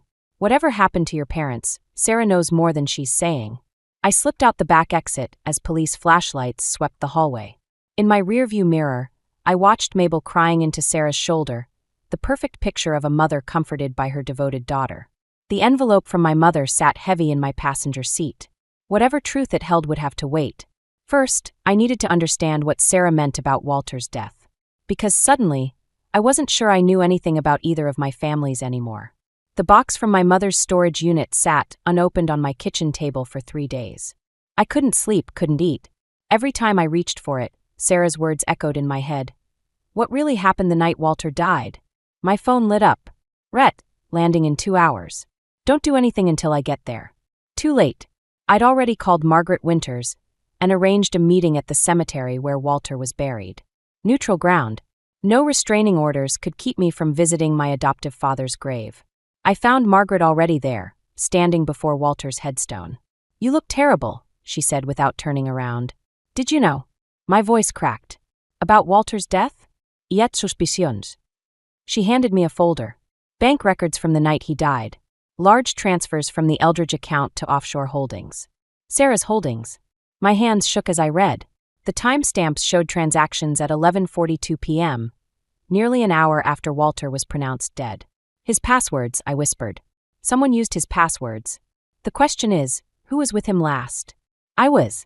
I'd helped him organize files, watched him take his heart medication, left him working at his desk around 9 p.m. His medication. The pills, I said. Sarah had been organizing his prescriptions since she moved back. Said Mabel couldn't handle it anymore. Margaret's expression hardened. June, there's something else. About the night your parents died. Gravel crunched behind us. Sarah stood there, elegant even in morning black. Having a nice chat about old times? Her smile didn't reach her eyes. Margaret. Still chasing conspiracy theories after all these years? Still covering up murders? Margaret shot back. Careful. Sarah's voice turned silky. Accusations like that could be dangerous. Just ask June's parents. I have proof, I said. About Walter's accounts, the fraudulent transfers. You have nothing. Sarah stepped closer. Just like your parents had nothing. Theories, suspicions, but no proof. Want to know why? Because Daddy Dearest destroyed it all. Walter would never. To protect his precious adopted daughter? He burned everything the night your parents died. Their evidence, their files, everything that could have implicated the bank. And Mother's first husband, my father, took the fall instead. My world tilted. That's not possible. Why do you think they took you in? Guilt. Love. She laughed. Insurance. As long as they had you, your parents' other copies of evidence would stay buried. Walter's one decent act was keeping you away from the truth. You're lying.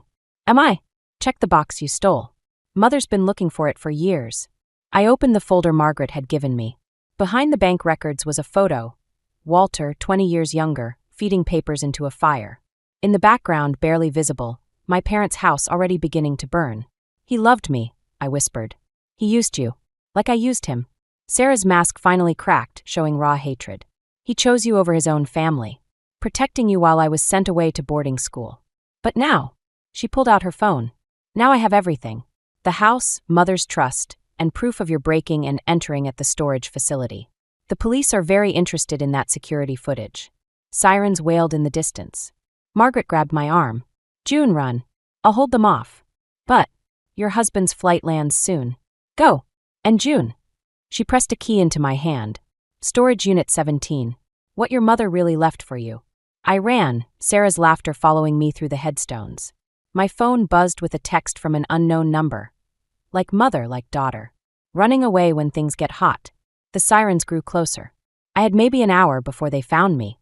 An hour to choose. Run to Rhett and leave everything behind, or face what waited in Storage Unit 17. Behind me, I heard Sarah talking to the police, playing the grieving daughter standing at her father's grave. She'd won. She had everything. Almost everything. I started my car, the key to Unit 17 burning in my pocket. Whatever truth waited there, I owed it to both my families, birth and chosen, to find it, even if it destroyed what little I had left. Storage Unit 17 was already open when I arrived. Inside, Mabel stood holding a thick manila envelope, her hands trembling. "I knew you'd come here," she said quietly. "After the cemetery." Police sirens wailed in the distance. I had minutes, maybe less. "How long have you known?" I asked. "About Walter? About my parents. Since the beginning." She held out the envelope. "These belong to your mother. The real evidence she gathered about the bank fraud. Walter didn't burn everything that night." Footsteps echoed through the corridor. Sarah's voice carried, speaking to someone. "Down here, officer. She's unstable, possibly dangerous." "Take it," Mabel urged. "Quick." I grabbed the envelope, but Mabel didn't let go. Our eyes met. "Why now?" I whispered. "Because I watched Sarah kill Walter." Tears streaked her face. She switched his heart medication. I saw her do it, but I was too afraid to stop her. Too afraid to lose another child. "Mother!" Sarah appeared in the doorway, 2 police officers behind her. "Step away from her. She's not well. Tell them." I pleaded with Mabel. "Tell them the truth." Mabel's grip on the envelope loosened. She turned to face her daughter, shoulders straightening. "I choose truth," she began. A gunshot cracked through the air. Mabel crumpled. Behind Sarah, Thomas stood holding a pistol, his hands shaking. The police officers, not real officers, I realized too late, moved to block the exit. "Really, Mother?" Sarah sighed. "After everything I did to protect our family? You're not protecting anyone," I said, backing away. "You're just like your father, destroying lives to hide your crimes." My father was weak. He confessed, went to prison. I learned from his mistakes. She reached for the envelope. "Hand it over, June. End this. Like you ended Walter's life. He was going to tell you everything. 20 years we kept you close, kept you quiet without even knowing it. Then his guilt got the better of him." She laughed bitterly. "He actually thought you'd choose him over the truth." Movement caught my eye. A shadow in the corridor. "You're wrong," I said, stalling. "Walter chose truth in the end, just like Mabel did. And look where it got them." Sarah nodded to Thomas. "No more games." Thomas raised the gun again. "Drop it." Rhett's voice boomed through the corridor. He emerged from the shadows, Margaret Winters beside him, both holding badges. "FBI. Hands where we can see them." Real police officers flooded the storage unit. Thomas dropped the gun. Sarah's fake officers tried to run, but were quickly caught. "You." Sarah stared at me in disbelief. "You knew." I called Rhett the moment Margaret told me about Unit 17. "The FBI's been building a case against you for months. They just needed proof of how far you'd go." Mabel stirred, groaning. The bullet had grazed her shoulder. As medics rushed in, she grabbed my hand. "I'm sorry," she whispered, "for not being stronger sooner. You were strong when it mattered most." Sarah fought the handcuffs, screaming about lawyers and family loyalty. But her mask had finally cracked completely, revealing the desperate, angry child who'd never gotten over being sent away. Rhett pulled me close as they led her out. "You okay?" I watched Mabel being helped onto a stretcher, the envelope of evidence safe in an FBI evidence bag. In it lay the truth about both my families, the ones I'd lost and the ones I'd found. "No," I answered honestly. "But I will be." "June," Mabel called weakly. "Walter left something else for you. In his study, behind the painting of the lake house. He said you'd know what to do with it when the time came." I thought of Walter's last night, organizing files, taking pills that would kill him. Had he known then how it would end? Had he left one final truth to find? "Let's go home," Rhett said softly. "But first, we had one more secret to uncover. One more choice between truth and family. This time I knew which I'd choose." 6 months after Sarah's arrest, I stood in Walter's study for the last time. The painting of the lake house hung crooked on the wall, just as we'd left it after finding his final gift.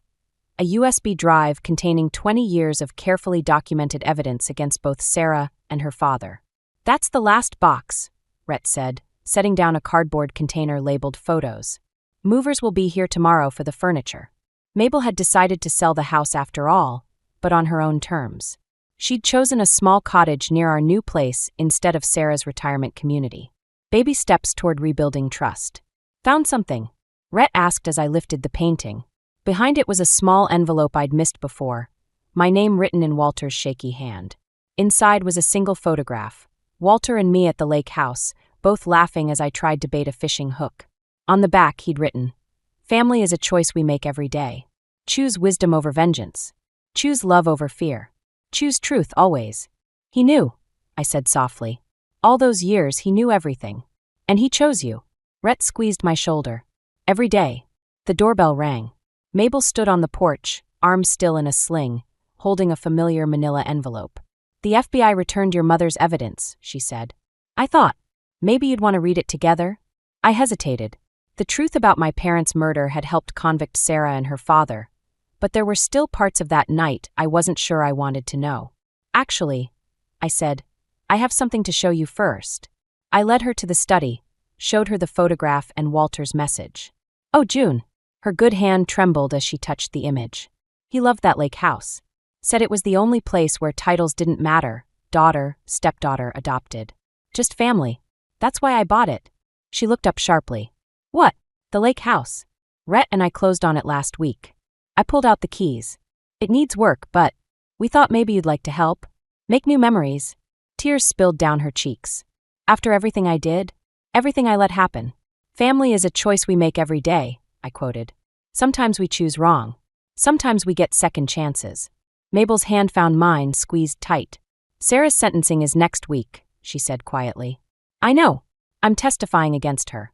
Her voice cracked. A mother shouldn't have to. But truth matters more than blood.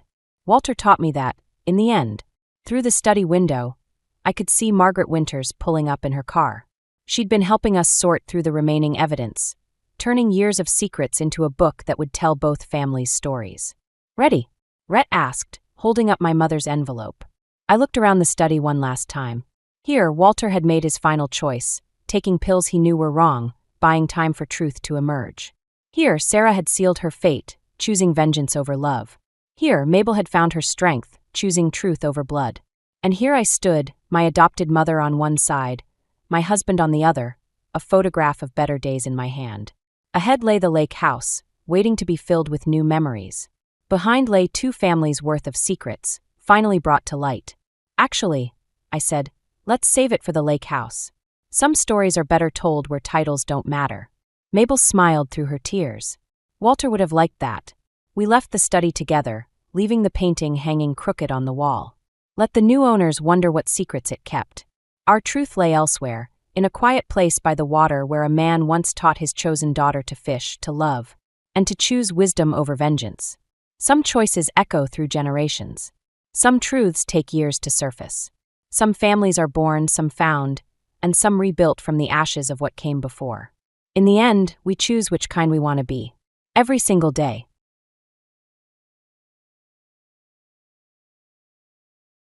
I never expected my life to unravel because of a plain white envelope. It was just sitting there on my doorstep, no return address, no markings, nothing but my name written in neat block letters. If I'd known what was inside, maybe I would have left it there. My name is Alara, and until that morning, I thought I had everything figured out. I'm the daughter of Grant and Celeste Winslow, founders of Winslow Wellness, and wife to Nolan Mercer, who runs our Denver branch. We were the perfect power couple, or at least that's what Forbes called us in their 30 Under 30 feature last year. I'd just gotten back from my morning run, still catching my breath in the elevator of our downtown Denver apartment building when I saw it.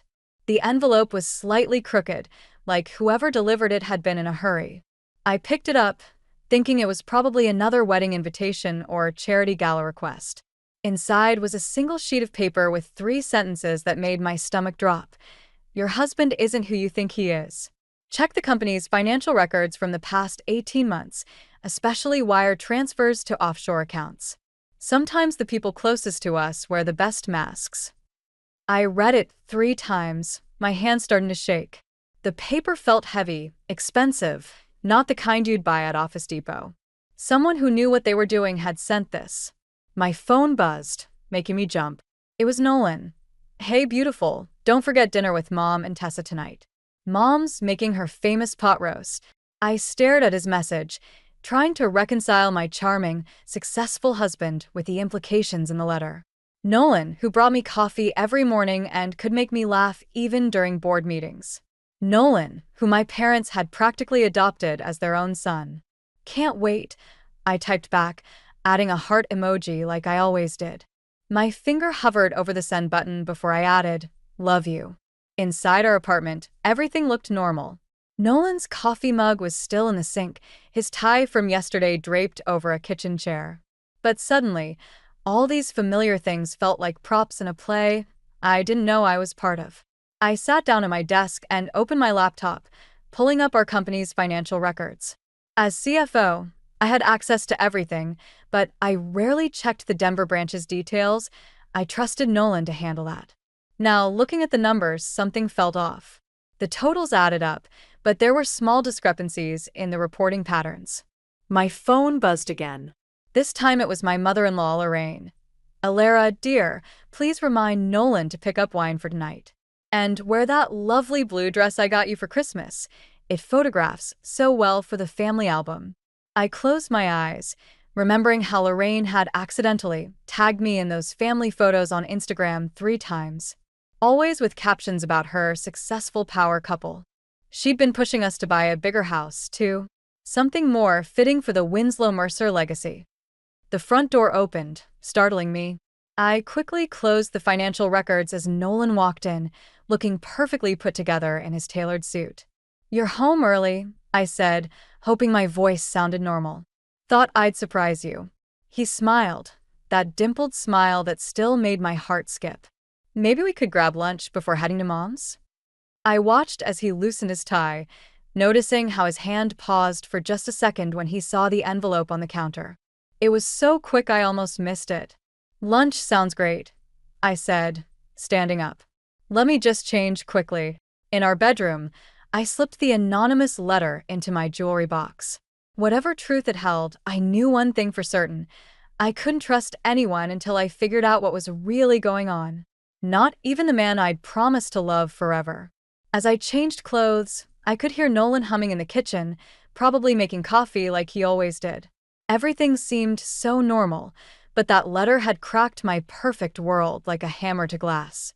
The question was, how deep did the cracks really go? Lorraine Mercer's house always reminded me of a museum, beautiful to look at but don't touch anything. I sat at her pristine dining room table, watching her arrange flowers while Nolan and Tessa argued about some childhood memory in the kitchen. The pot roast was getting cold, but nobody seemed to care. "Alara, darling," Lorraine said, not looking up from her roses, "have you given any thought to that waterfront property I mentioned? The realtor says it won't stay on the market long." I gripped my wine glass tighter. "We're happy where we are, Lorraine." "Happy." Tessa emerged from the kitchen, wine glass already empty. "In that shoebox apartment? Please. The Winslow heiress should be living somewhere that matches her status." Before I could respond, my phone buzzed. Another anonymous message. "Ask them about the Cayman Islands account." My hand started shaking so badly, I almost dropped my phone. Nolan appeared behind me, placing his hands on my shoulders. "Everything okay, babe?" "Fine," I said, quickly locking my screen. "Just work stuff." Speaking of work, Lorraine chimed in. "Nolan tells me the Denver branch is exceeding all expectations. You must be so proud of your husband, Alara." I forced a smile, remembering the financial discrepancies I'd spotted earlier. "Very proud." Tessa snorted, pouring more wine. "Must be nice, having everything handed to you. Some of us actually have to work for a living." "Tessa," Lorraine warned, but her tone was indulgent, like a parent scolding a favorite child. "What? We're family. We can be honest." Tessa's smile didn't reach her eyes. "I mean, Alara's trust fund alone could put Jackson through college twice over." "Where is Jackson?" I asked, desperate to change the subject. "Upstairs, probably hacking the Pentagon." Tessa rolled her eyes. "He's going through this weird computer phase." Nolan squeezed my shoulders. "Maybe he could intern at Winslow this summer? In the IT department." "Actually," I said, surprising myself, "that might be a good idea. We could use someone with fresh eyes on our security systems." The room went quiet. Too quiet. I looked up to find Nolan and Lorraine exchanging a look I couldn't quite read. "I don't think that's necessary," Lorraine said quickly. "Jackson needs to focus on his studies." Right, Tessa. Tessa was staring at her phone, suddenly distracted. "Did you see this? The Martinez family just announced their daughter's engagement." God, their ring photo probably cost more than my car. The Martinezes? Lorraine perked up. Nolan, didn't you meet with Robert Martinez last week about that investment opportunity? Just a casual lunch, Nolan said, but his hands tightened on my shoulders. I frowned. I didn't know you were meeting with investors. Oh, it's all very preliminary. Lorraine waved her hand dismissively. But speaking of investments, Alara, I've been meaning to ask about increasing Nolan's stake in the company. After all, he's family now. My wine glass froze halfway to my lips. That would be a board decision, not mine. But surely your father would listen to you, Tessa pressed. I mean, you're his only heir. I stood up abruptly, my chair scraping against the hardwood floor. I need some air. As I headed for the back patio, I heard footsteps behind me. But instead of Nolan, it was Jackson who appeared at my side. They're always like this, he said quietly, hands stuffed in his hoodie pockets. Pushing and planning. Sometimes I listen to them through the air vents. I looked at him sharply. What do you mean? He glanced over his shoulder, then pulled out his phone. I have some recordings you might want to hear. But not here. Not now. Before I could respond, Nolan called from inside. Alara? Mom's serving dessert. Jackson quickly stepped away, but not before whispering, check your email tonight. Use a private network. I walked back inside, my mind racing.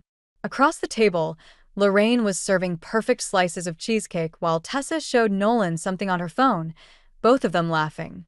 Everything looked normal, polished, perfect. But now I knew, somewhere in this beautiful house, hidden behind expensive flowers and family photos, there were air vents that held secrets. And a teenager who knew how to find them. I waited until 3 in the morning to check Jackson's email. Nolan was sound asleep beside me, his breathing steady and familiar. The laptop screen cast a blue glow across our bedroom as I connected to a private VPN, just like Jackson had instructed. The audio files were labeled by date. I clicked on the oldest one first, my hands trembling as I put in my earbuds. The company's worth billions now. Lorraine's voice crackled through. And she's the only heir. We need to move faster. I'm doing my best, Mom, Nolan's voice replied. My stomach clenched. But the offshore transfers take time. We can't risk anyone noticing. I closed my eyes, feeling sick. The next recording was worse. Just get her to sign over more control. Tessa this time. She trusts you completely.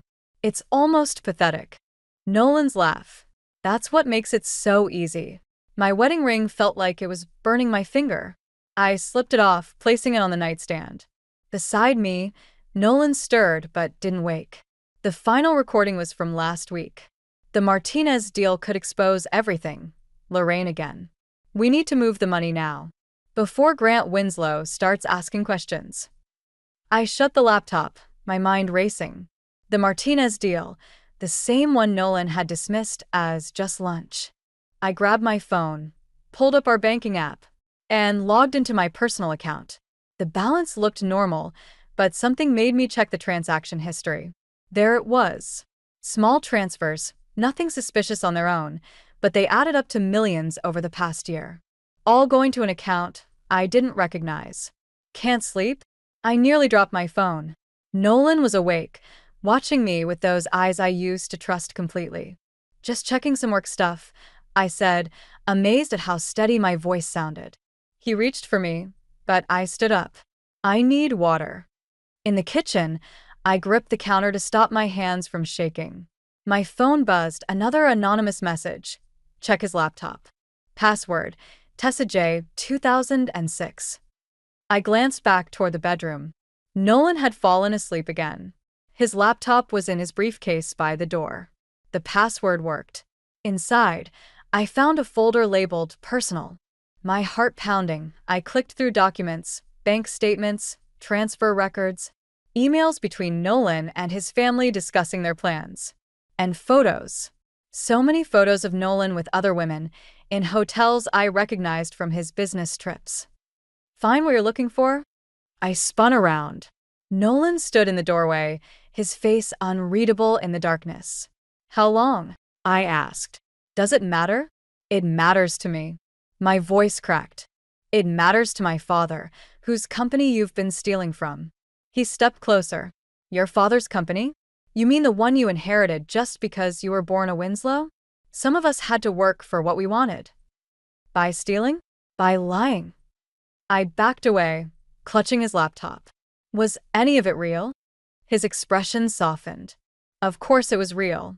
I love you, Ilera. But love doesn't pay for the life we deserve. The life we deserve? I laughed bitterly. Or the life your mother demands? His face hardened. You don't understand. You've never had to prove yourself worthy of anything. My phone buzzed again.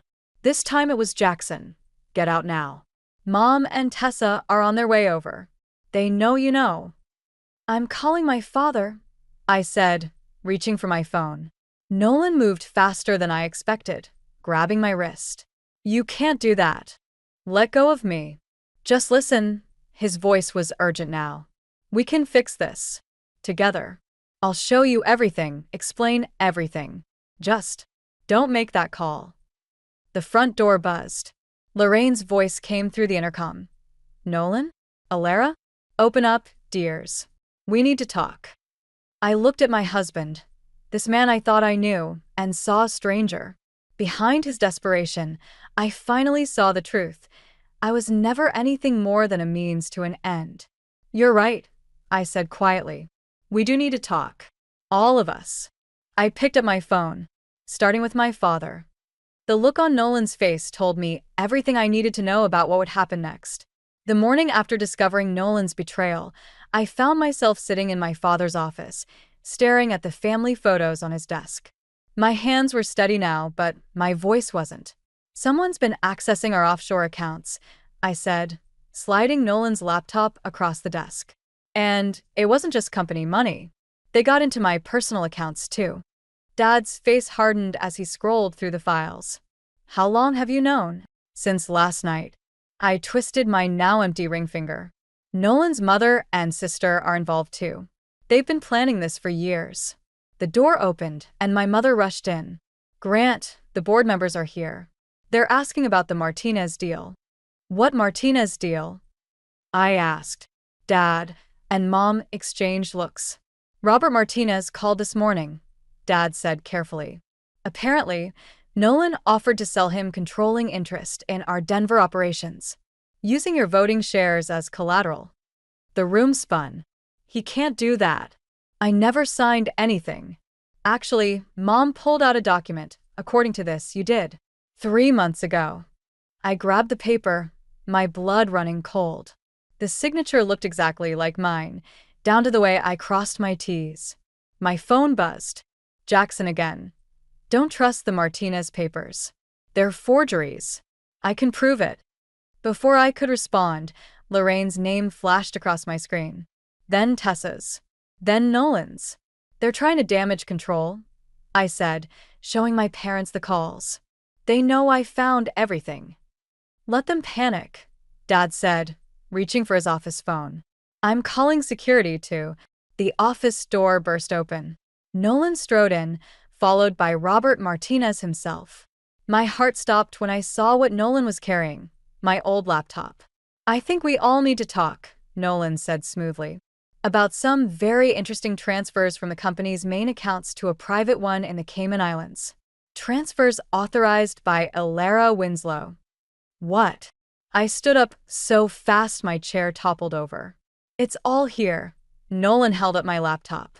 Every transaction, carefully hidden, along with some very interesting emails to offshore banks. Your daughter's been embezzling for months, Grant. My father's face went pale. That's impossible. Check for yourself. Nolan handed the laptop to Martinez. I discovered it last week. That's why I reached out to Robert, to protect the company from further damage. I stared at my husband, finally understanding. He hadn't just been stealing, he'd been setting me up as the fall guy all along. Nobody will believe this, I said, but my voice shook. They already do, Martinez said, showing us his phone. On the screen was a breaking news headline. Winslow Wellness Heir under investigation for financial misconduct. My mother gasped. Dad reached for me, but I stepped back, my mind racing. Then my phone buzzed again.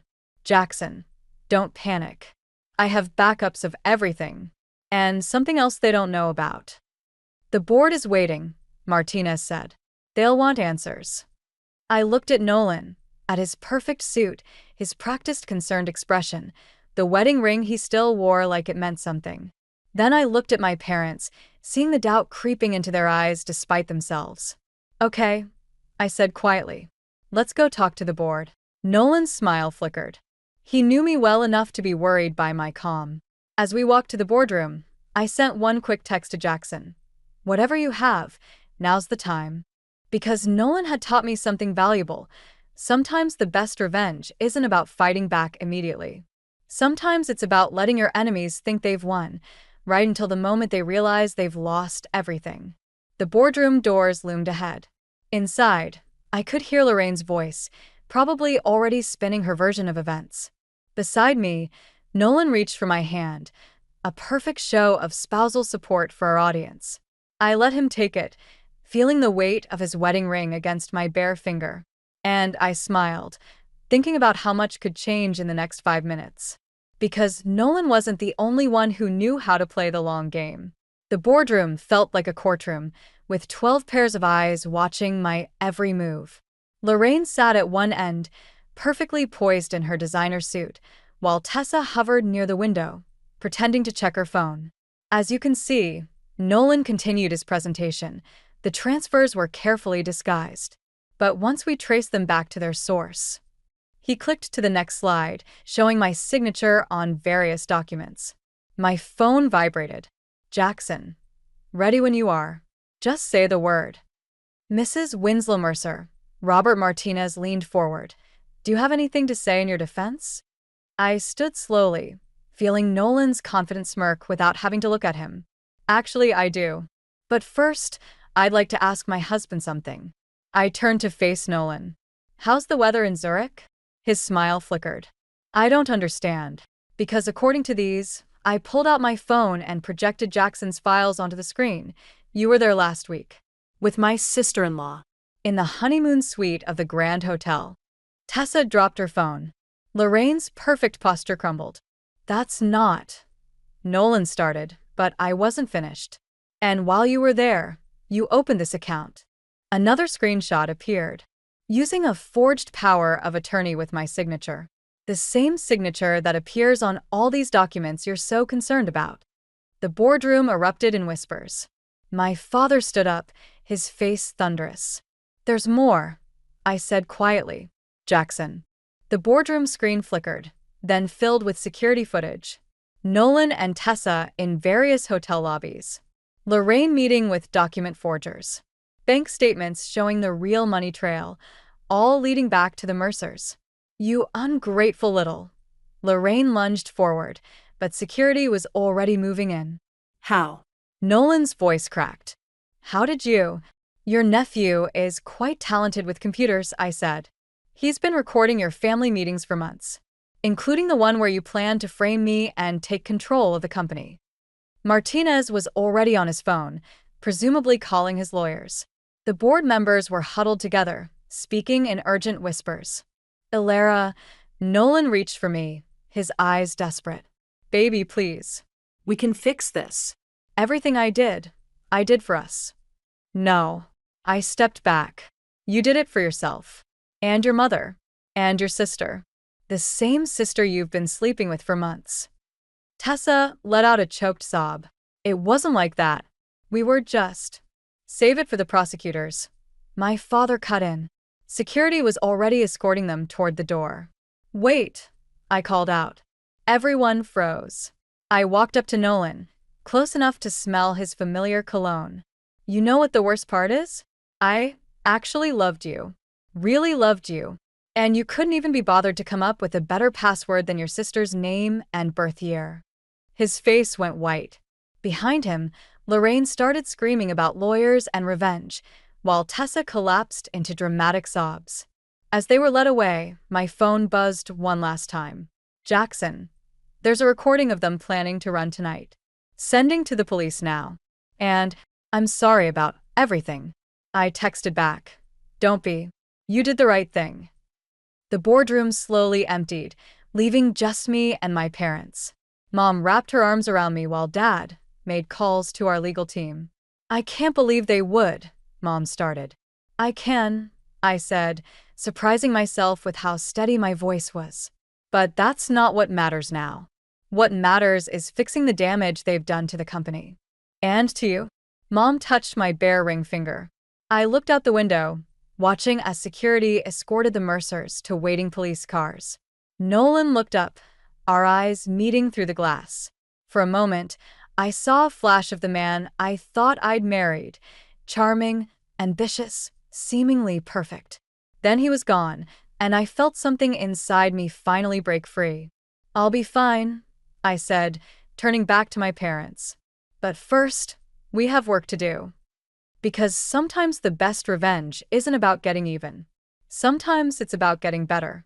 3 days after the boardroom showdown, I sat across from Nolan in an interrogation room at the Denver Police Department.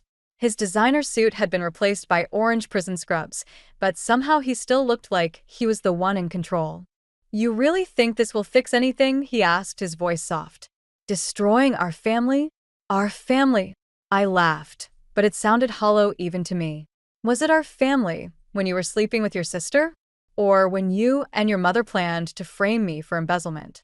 He leaned forward, chains rattling. Everything I did because I loved you too much. You were always so perfect, so untouchable. The golden Winslow heir.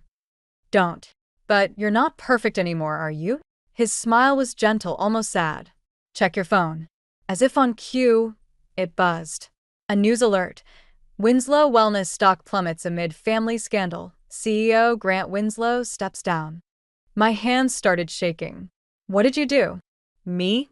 Nothing. But Lorraine has friends in interesting places. And Tessa, well, she always knew how to work the press. Another buzz. This time from Jackson. They're releasing everything. All of it. Even the stuff about you and Dad's gambling problem cover-up last year. The room spun. That was supposed to be buried. The time I'd used company funds to cover my father's secret gambling debts. Only 3 people knew about that. Me, Dad, and how long have you been planning this? I whispered. Since the day we met. Nolan's eyes softened. You were so busy protecting your family's legacy, you never noticed I was building a case against you. Everything backed up, documented, ready to go if you ever turned on us. My phone kept buzzing.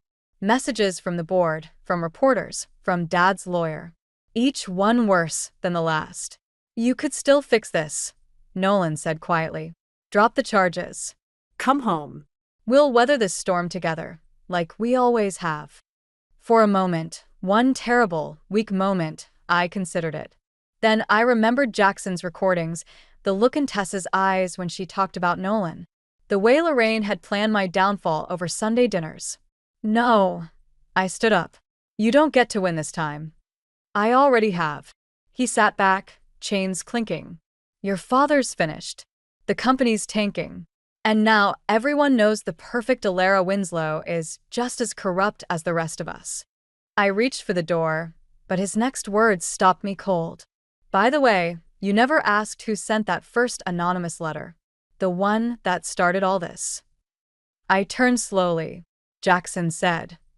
Jackson did what he was told. By his grandmother. Nolan's smile widened. Mom knew you'd investigate. Knew you'd find exactly what we wanted you to find.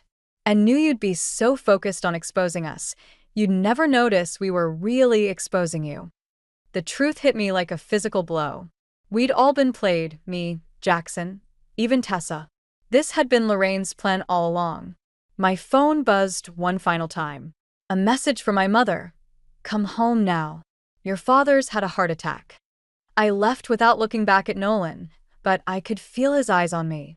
In the parking lot, reporters were already gathering, shouting questions about family betrayal and financial fraud. I got in my car, hands gripping the steering wheel until my knuckles turned white. Everything I'd done to protect my family had somehow destroyed them instead. The company was failing, Dad was in the hospital, and now everyone would know about the gambling cover-up. Lorraine had won. She'd turned my revenge into my own undoing. But as I pulled out of the parking lot, dodging reporters and camera flashes, I remembered something my father once told me. Rock bottom is just the foundation you build on. I grabbed my phone and dialed Jackson's number. Because if the Mercers had taught me anything, it was that family secrets work both ways. And I was done playing defense. I found Lorraine in her country club's private dining room, calmly sipping champagne like she hadn't just orchestrated my family's destruction. The room was empty except for us, fitting for what I was about to do. "I wondered when you'd figure it out," she said, not looking up from her glass. "Nolan always said you were clever. Just not clever enough." I placed my phone on the table between us, screen up. "Clever enough to record everything you just said to the SEC investigator in the parking lot." Her hand trembled slightly, champagne sloshing. "What are you talking about?" "The one you paid to bury evidence about your involvement in the Martinez deal. The same evidence Jackson's been collecting for months, ever since you first started planning this takedown." Jackson. For the first time, uncertainty crossed her face. "He wouldn't. Your grandson's been working with the FBI's cybercrime division for 6 months," I said, watching her perfect composure crack. "Turns out he's quite the prodigy. And very interested in corporate fraud cases." The dining room door opened. Tessa burst in, mascara streaked down her face. "Mom, they're arresting Nolan again. Something about offshore accounts in both our names." "Sit down, Tessa," I said quietly. "Your mother needs to hear this too." Tessa froze, looking between us. "What's going on?" "Show them." Jackson's voice came from behind her. He stepped into the room, laptop in hand. "Show them everything." Lorraine stood up so fast her chair toppled. "Jackson, whatever you think you're doing." "I'm doing what you taught me," he said, setting up his laptop. "Family first, right? Except I finally figured out which family deserves loyalty." The screen filled with documents, recordings, bank statements, 3 years of meticulously gathered evidence. Lorraine's master plan to use me to take control of Winslow Wellness. Tessa and Nolan's affair, carefully orchestrated to ensure maximum damage when revealed. Every manipulation, every lie, every calculated move. "You were never the target," I told Tessa, whose face had gone ash-white. "You were just another pawn in your mother's game. Like Nolan. Like all of us." "That's not," Lorraine started, but Jackson cut her off. "I have the recordings from your study, Grandma. The ones where you told Mom that Nolan was just doing his part, that sleeping with her would make the scandal more devastating." Tessa made a sound like she'd been struck. "Mom, everything I did was for this family." Lorraine's voice shook. "To give us what we deserve." "Save it," I interrupted. "The FBI has everything. So does the SEC. And in about 30 seconds, so will every major news outlet in the country." As if on cue, phones started buzzing throughout the room. Breaking news alerts lit up screens. Mercer family fraud scheme exposed. Winslow Wellness heir cleared of all charges. "You can't," Lorraine whispered. "I already did." I stood up. "The company's stock is already recovering. Dad's doctors say the stress of your little scheme probably saved his life. They caught a blocked artery during his cardiac exam. And Nolan, well, he's agreed to testify against both of you in exchange for a reduced sentence." Tessa collapsed into a chair, sobbing. Lorraine remained standing, her perfect posture finally broken. "You really think you've won?" she asked. "No," I said, gathering my things. "I think we all lost something here. The difference is I'm done playing games." I headed for the door, then paused. "Oh, and Lorraine? The country club board voted this morning. Your membership's been revoked." As I walked out, Jackson fell into step beside me. "That was pretty badass," he said. "You're the badass." I bumped his shoulder. "FBI's cybercrime division? Really?" He grinned. "Turns out there are better ways to handle family drama than embezzlement and affair." Behind us, we could hear Lorraine's carefully constructed world crumbling. But ahead of us was something better than revenge, a chance to build something new from the ashes of what we'd lost. And this time, we'd build it on truth. 1 year later, I stood in front of the mirror in my office at Winslow Wellness, adjusting my blazer before the press conference. The company had not just recovered, we'd grown stronger, more transparent, more ethical. Sometimes the worst storms clear the air. A knock at the door. "They're ready for you," Jackson said, looking professional in his summer intern badge. He'd traded his hoodies for button-downs, at least during office hours.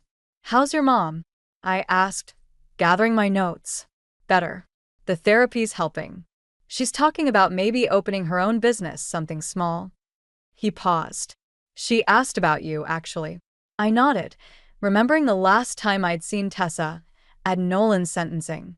She looked lost, broken, but somehow more real than she ever had at Lorraine's perfectly staged family dinners. "And your grandmother?" Still not speaking to me. He shrugged, but I caught the hurt in his eyes. "The prison psychiatrist says she's not ready to accept responsibility." The boardroom was packed when we entered. Dad sat at the head of the table, looking healthier than he had in years. Mom squeezed my hand as I passed, her smile proud and a little sad. "Before we begin," I addressed the room, "I want to acknowledge something. A year ago, this company almost fell apart because we forgot what matters most. Not profit margins or stock prices, but integrity. Trust. Real family values, not just the ones we put in our mission statement." Cameras flashed as I continued. "Today, we're announcing a new initiative. The Winslow Foundation for Corporate Ethics, with a focus on preventing financial fraud and supporting whistleblowers. And I'm proud to announce our first scholarship recipient, Jackson Mercer, who'll be attending MIT's cybersecurity program this fall." The applause was genuine. Jackson ducked his head, embarrassed but pleased. After the press conference, I found a familiar envelope on my desk. Inside was a letter from Nolan, postmarked from prison. I heard about the foundation, he'd written. "You always were better at building things than destroying them. I'm sorry I made you choose between the two." I slipped the letter into my drawer without responding. Some bridges stay burned, and that's okay. My phone buzzed, a text from an unknown number. Proud of you, sis. T. I smiled, remembering something Dad had told me during his recovery. The hardest part of betrayal isn't the pain. It's deciding what to do with the pieces afterward. The elevator dinged, and Robert Martinez stepped out. "Miss Winslow? Got a minute?" There's something you should know about some of Lorraine's old contacts." "Actually," I cut him off, "I have a meeting. But our compliance team would love to hear what you know." I nodded to Jackson, who was already pulling up a recording app on his tablet. Martinez paled slightly, but followed Jackson to the conference room. Later that evening, I stood in my new apartment, watching the sunset paint Denver's skyline. The wall where Nolan's family photos once hung now displayed my degrees, awards, and a framed letter from the FBI thanking me for my cooperation in the Mercer case. My doorbell rang. Mom stood there with takeout and a bottle of wine. "Thought you might want company tonight." "How did you know?" She smiled. "Because it's your wedding anniversary. And because I'm your mother." We ate on my balcony, talking about everything and nothing. About Dad's golf game improving, about Jackson's college plans, about the company's future. "You know," Mom said finally, "revenge and redemption often look the same at first. The difference is in what you build afterward." I thought about Nolan's letter, about Tessa's text, about Lorraine's silence, about all the ways family can break and heal and transform. "I'm not interested in revenge anymore," I said, surprising myself with how true it felt. "I'm interested in truth, in growth, in real legacy." Mom raised her glass. "To new foundations." "To new foundations," I echoed, watching the last light fade from the sky. Because sometimes the best revenge isn't about getting even or moving on. Sometimes it's about growing beyond the person you were when you were hurt and helping others do the same.